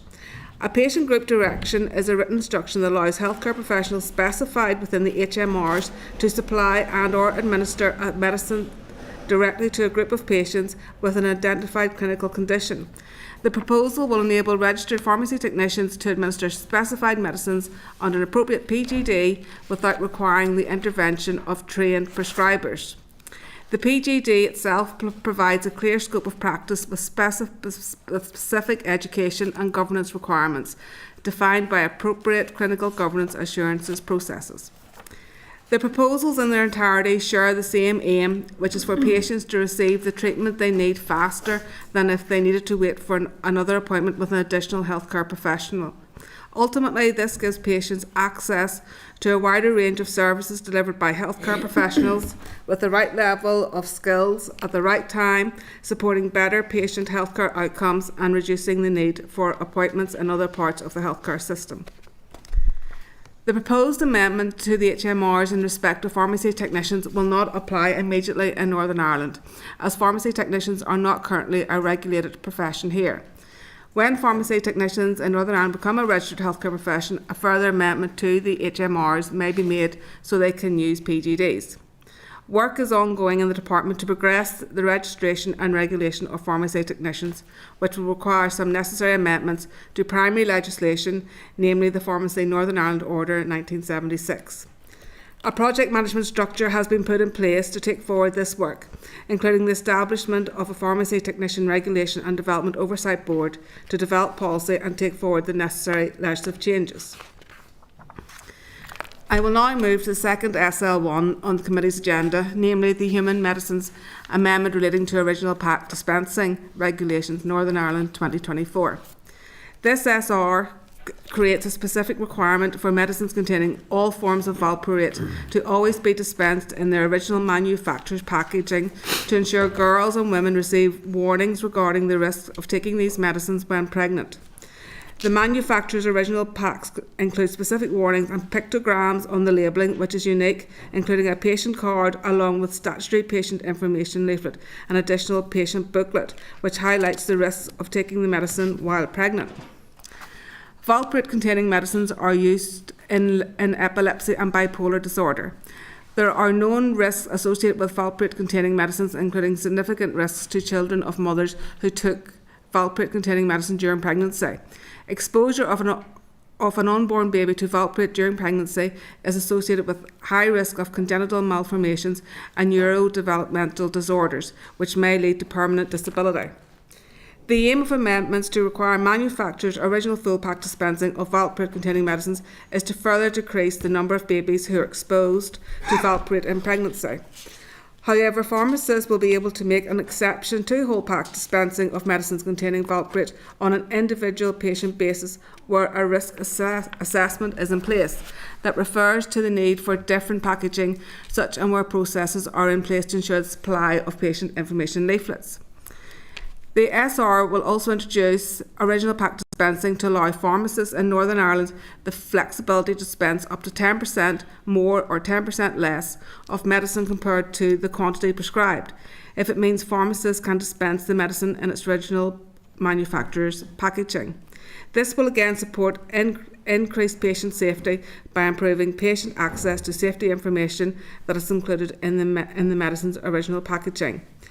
These provisions will also help community pharmacies to streamline how they manage workload by enabling greater use of automation within the dispensing process and release capacity within pharmacy teams to undertake patient-centred services that meet population health needs and support HSC transformation. Regarding procedures, with regards assembly procedures, the HMRs are made under powers contained within the Medicines Medical Devices Act 2021.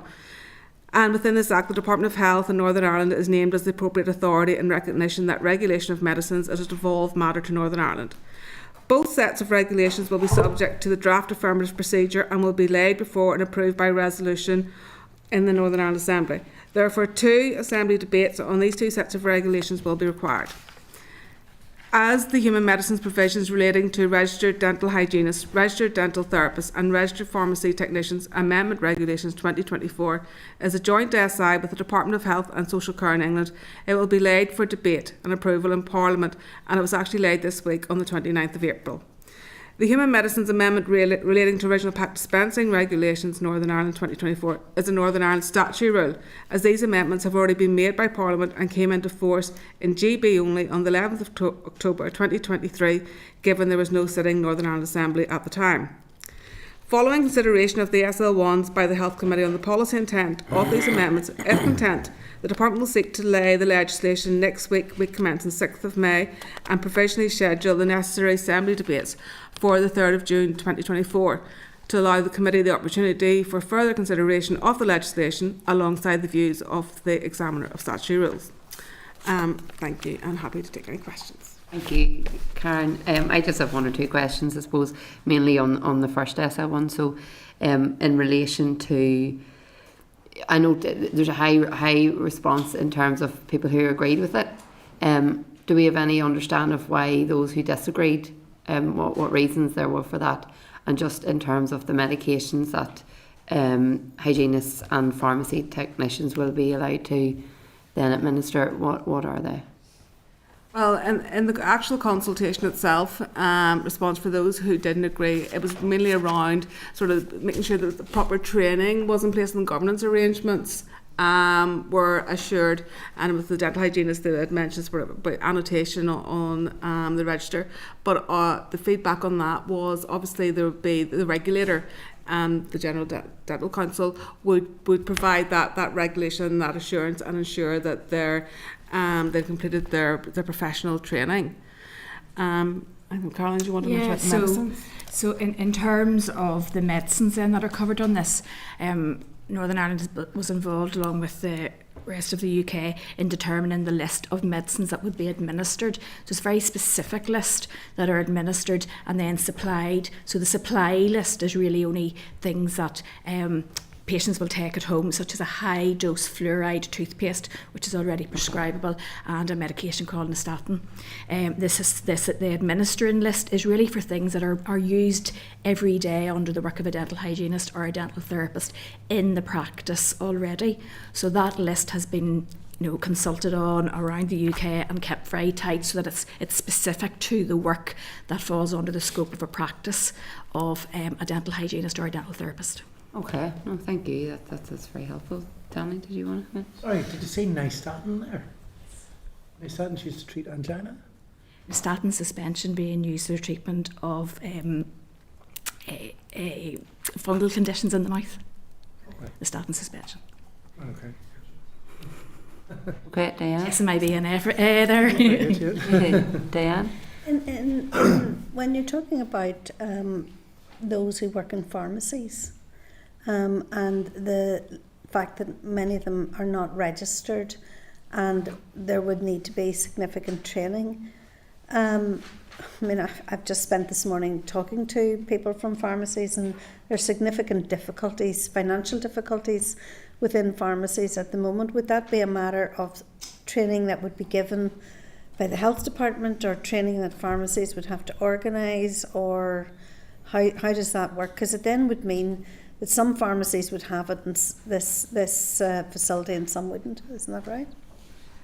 I suppose if it was for registered, because obviously we don't have the registered pharmacy technicians in Northern Ireland at the moment. So if they were in community pharmacies as such, they go through like a qualification process. I don't know whether Fiona you want to say about that. Yeah, certainly. Can I in? So I suppose first of all on the PGDs, this is enabling, so this will be useful and can be applied where there's clear patient benefit, depending on the circumstance. And certainly pharmacy technicians, when they do become a registered workforce here in Northern Ireland, they will have to meet as we're going through at the minute, as part of the Pharmacy Technician Regulation and Development Group, they will have to meet certain training needs to be on the register, and then also go through continual professional development. That's all to be worked through the detail of that, but certainly that training will be taking place.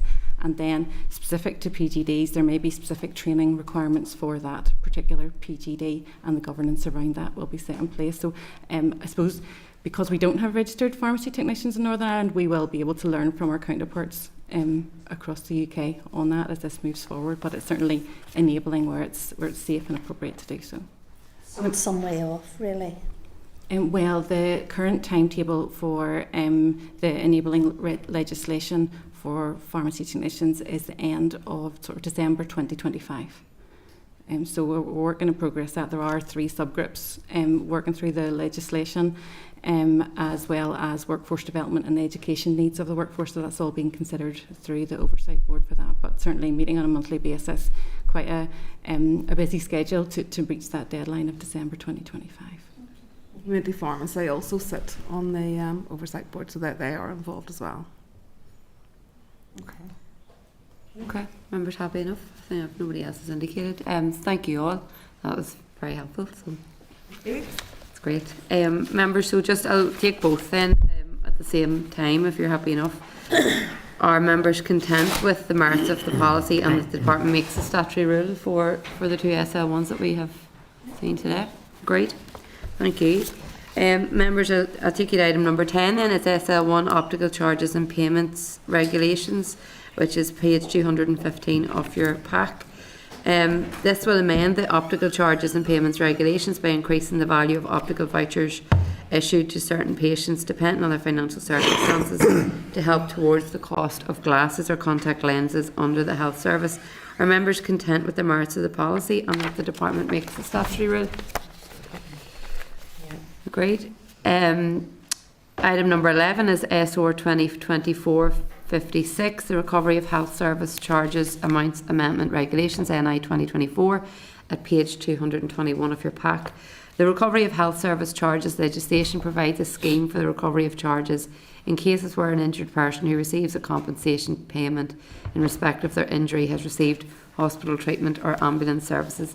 This amendment increases the charges in respect of injuries which occur on or after the 1st of April 2024, and the Examiner of Statutory Rules had no comments to make on this SR. Are members content with the SR? So members agree that the Committee for Health has considered SR 2024-56, the Recovery of Health Services Charges Amounts Amendment Regulations NI 2024, and had no objection to the rule. Members, item number 12 is our Strategic Planning Report, and this is following on from last week's Strategic Planning Day, and we have a report from the Clerk which sets out the Committee's priorities at page 232 of your pack. Members, I'm just asking if we are all in agreement that the report reflects the Committee's priorities for the coming period, and just to advise that the Clerk will produce a draft plan for members' consideration at the end of May. Are members happy to agree? Yep. Thank you. Item number 13 is correspondence, which starts at page 236 of your pack, and correspondence is outlined between 238 and 342 of the pack. There's a couple of items just to draw your attention to. The first one is on page 241, relating to Marie Curie Hospice. Our members agreed to forward to the hospice. Agreed. Okay. At page 259 is the relation to the serious adverse incidents across trust relating to cervical cancer. Just to open that up, because I know it is a huge issue. Linda? Creates more questions in my mind, to be honest, than it does probably answers.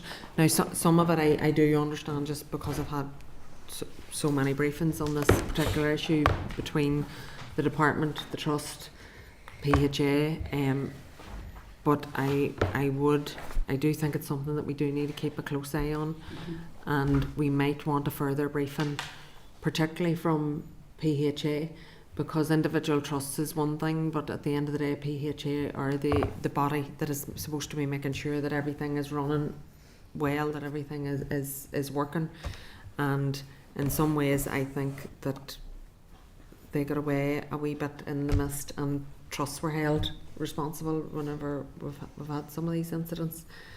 I am reassured around some of it, and I suppose just the thing that I would want us as members to get out, but also PHA, the department, is that screening is screening. It's not 100%. It will never pick up everything, but it is vitally important that people don't let that put you off, because it absolutely won't be picked up if you don't go for your screening, if you have any chance at all. But also the people who are symptomatic, screening is not where you go. If you're symptomatic, you need to go through a different pathway. And I think there's an awful lot of confusion out there amongst women around that in particular, but I'm sure that's right across the board, you know, in terms to all different types of screening. It's not just cervical smear, but that's what we're talking about here. So, I mean, I think maybe we might want to just write to the department and PHA about what they're doing in terms of campaign ways to ensure that women around cervical smear, if we're going to talk about that specifically, fully understand that.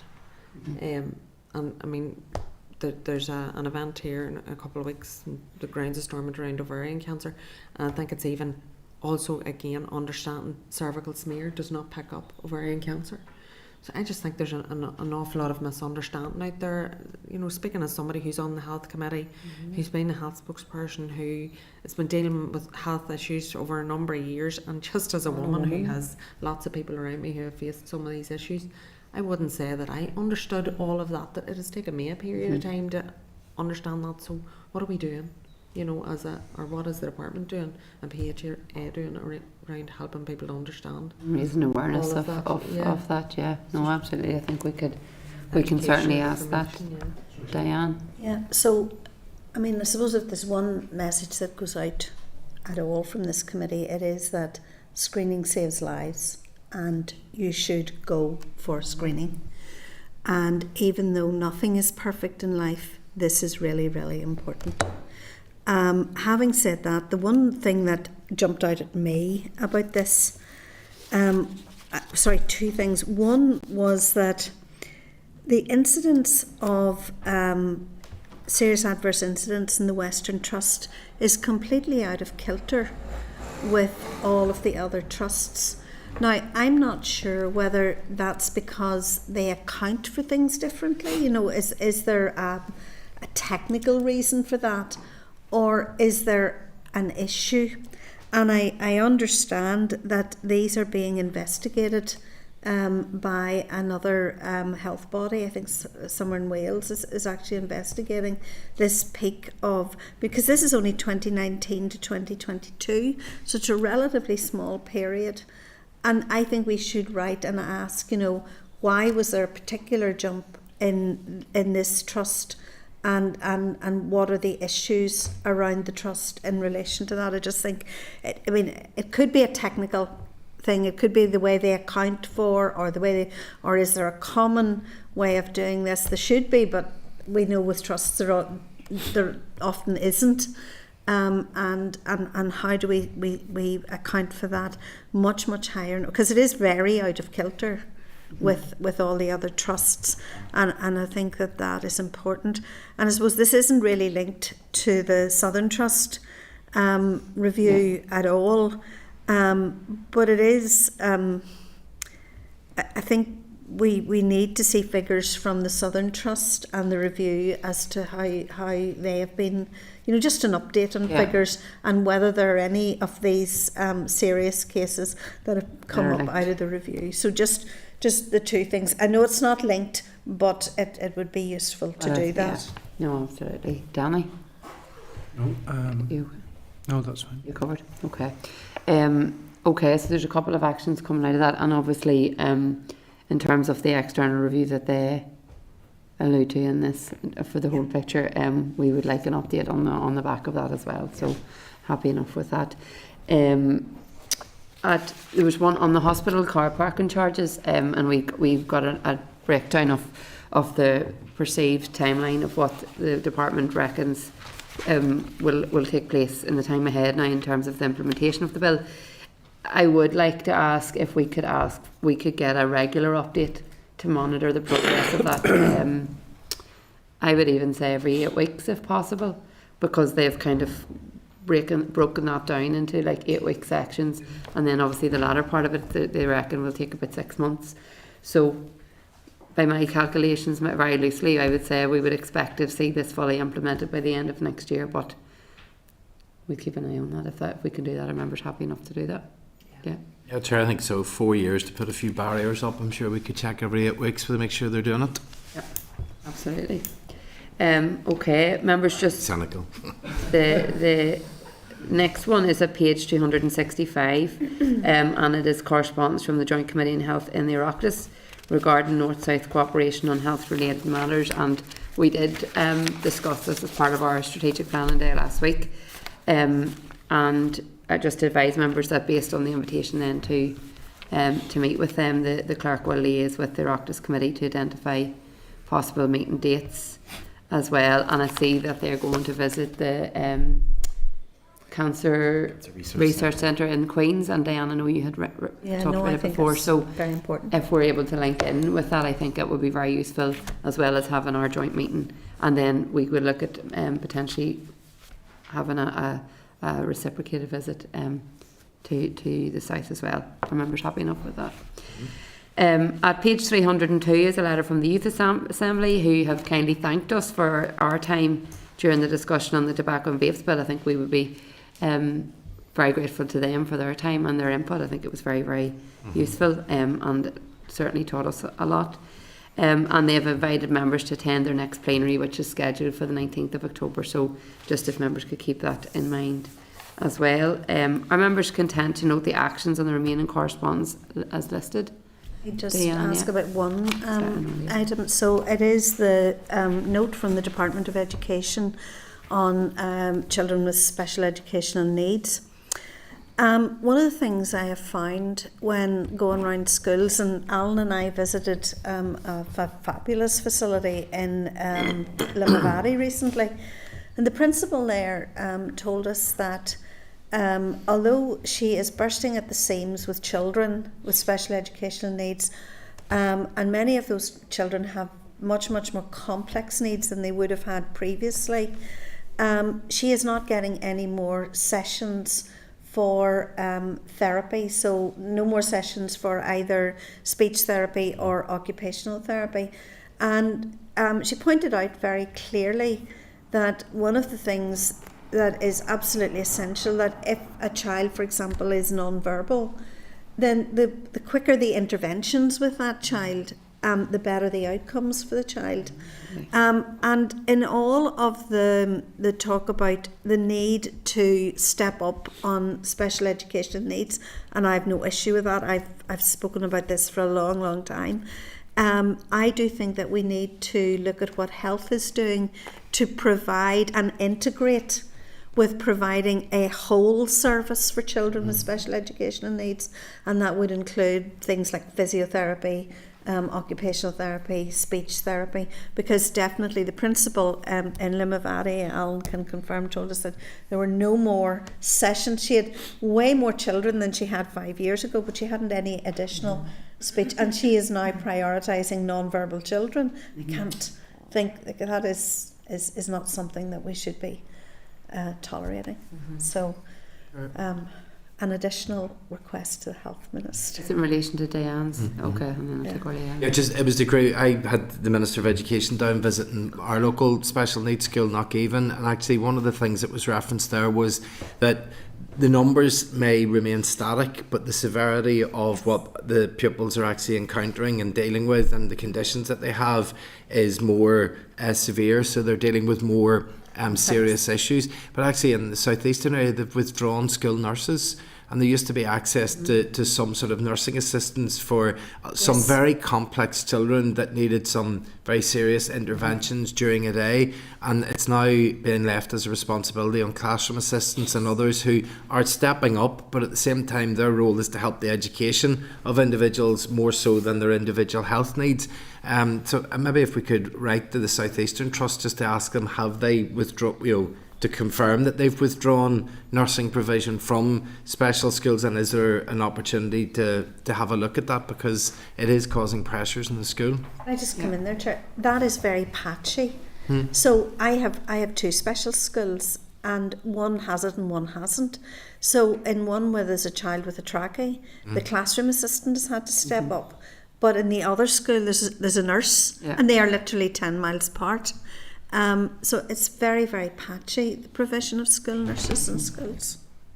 And I think it's worth the committee just asking what the policy is. Across the board. Across the board. Okay. I've Linda on the same point, and then Orly, I know you're looking at. Well, Diane has actually just covered it. I was going to say, rather than only asking about the South Eastern, we actually need to know what is it right across the board, because that's probably... But I think just in general, it's something that we need to keep a close eye on. And I was going to ask the Minister something on today, but look, to be fair, I just didn't want to be hogging people's time. We've only had 45 minutes, and hopefully we'll get more opportunities. But in general, I think we need to keep a really close eye on how the Minister is working with... It's probably mainly education around a number of issues, but just how they're working together, because there's no point in us sitting here. The reason I was going to raise it today is because the one way you can definitely make savings is working together. I say it to groups all the time whenever they're shaking funding. You're all kind of doing bits of the same thing. Why you're not doing a joint funding application, working together?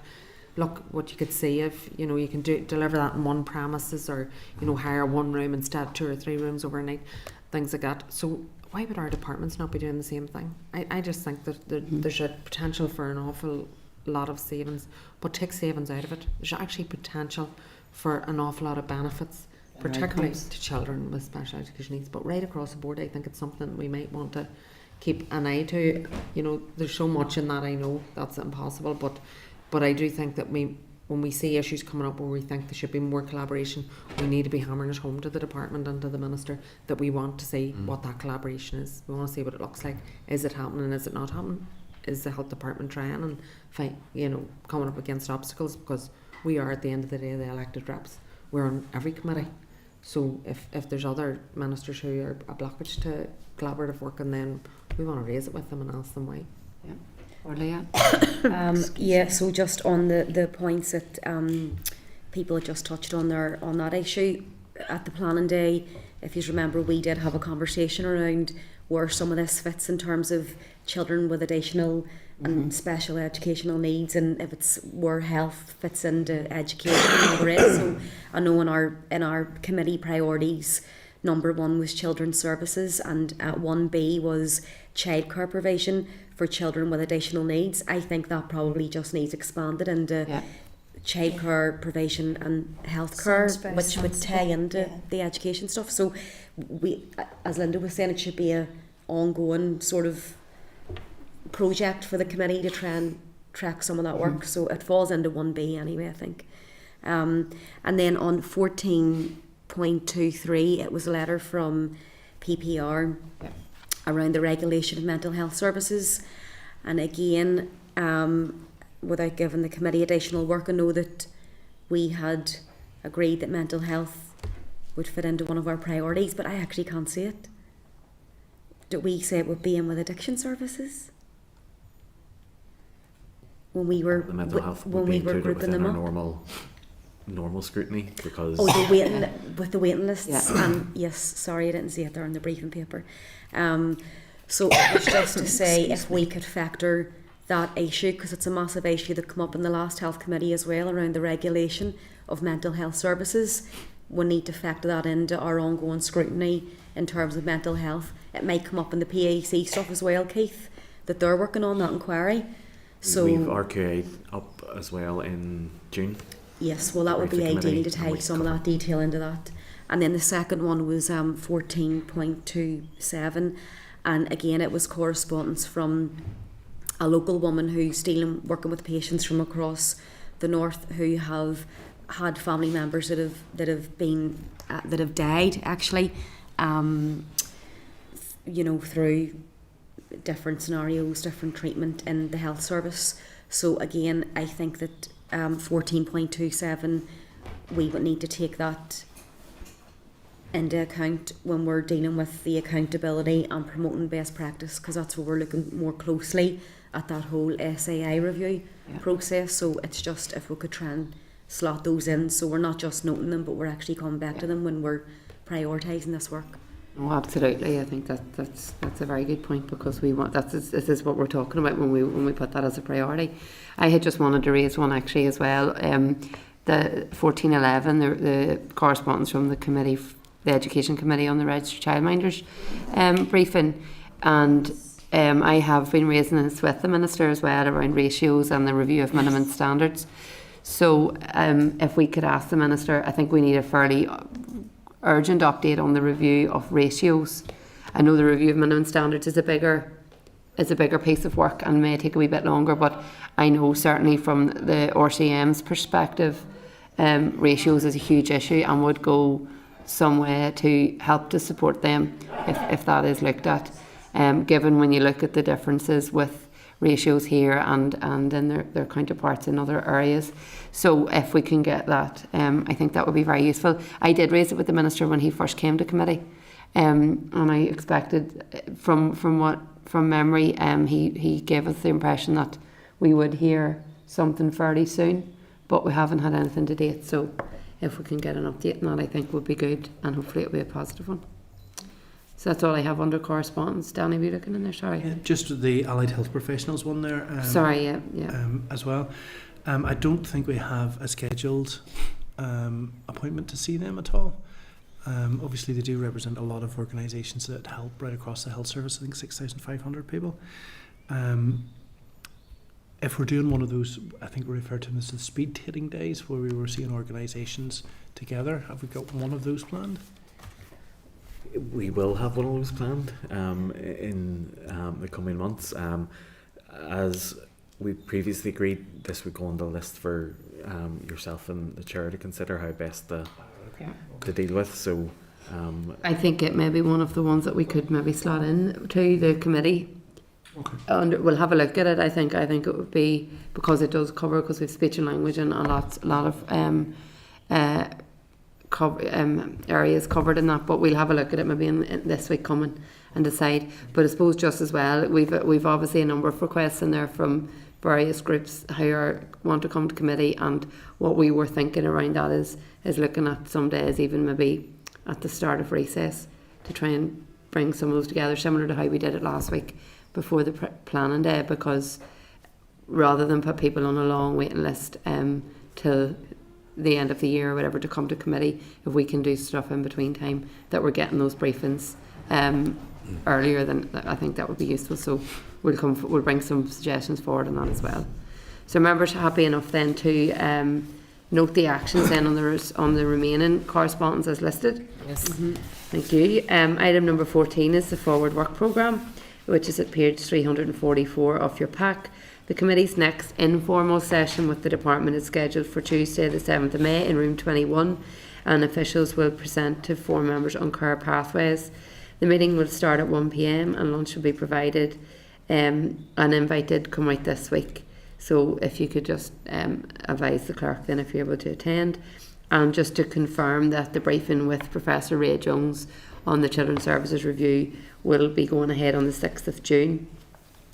A walk-in tour of the new Fire and Rescue Service Learning and Development Centre in Cookstown has now been scheduled for 10 a.m. on Thursday the 27th of June, and we will get more detail on that in due course. And sorry, just on what the back of what I've said there, the committee will have an event on the 4th of July with Children's Social Care Services stakeholders, and we will have further information on that as well, to try and bring together a lot of those organisations, as that is one of our priorities. Are members content then to note the briefings as set out in the forward work programme? Yep. Thank you. Members, any other business to raise today? No.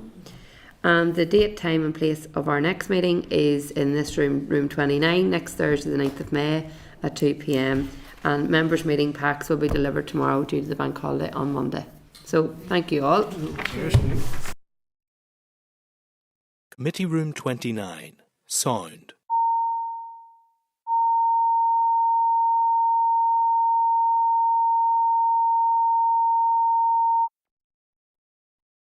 Committee room 29, sound.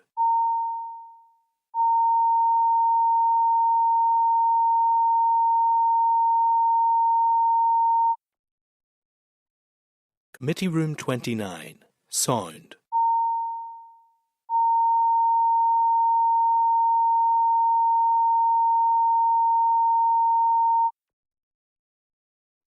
Committee room 29, sound.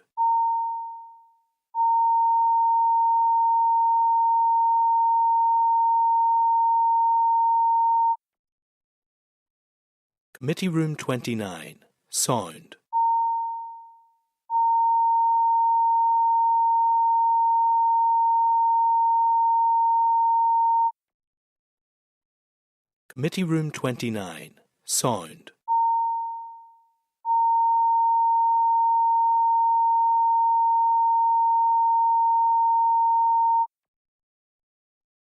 Committee room 29, sound.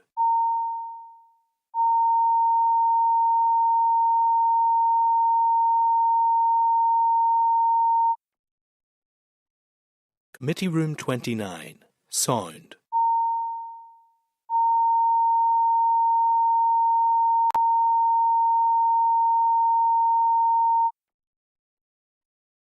Committee room 29, sound. Committee room 29, sound.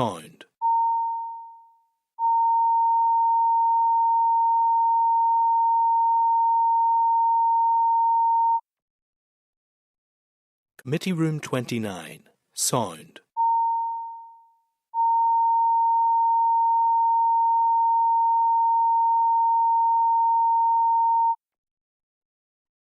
Committee room 29, sound.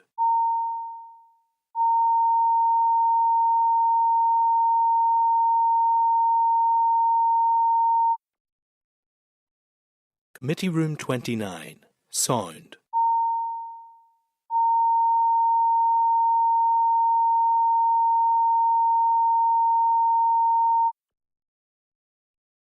Committee room 29, sound.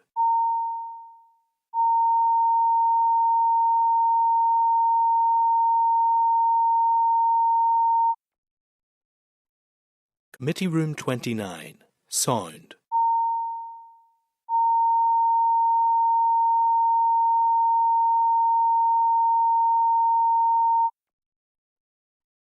Committee Room 29.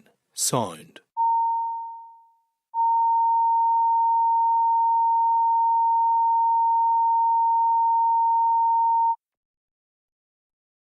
Committee Room 29. Sound.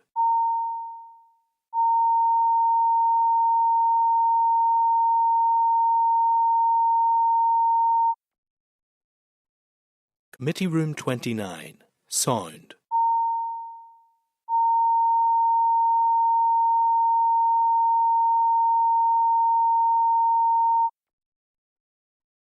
Committee Room 29. Sound.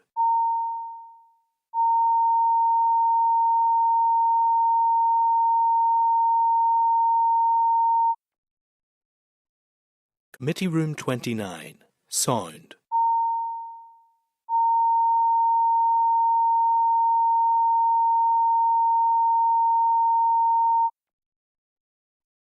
Committee Room 29. Sound.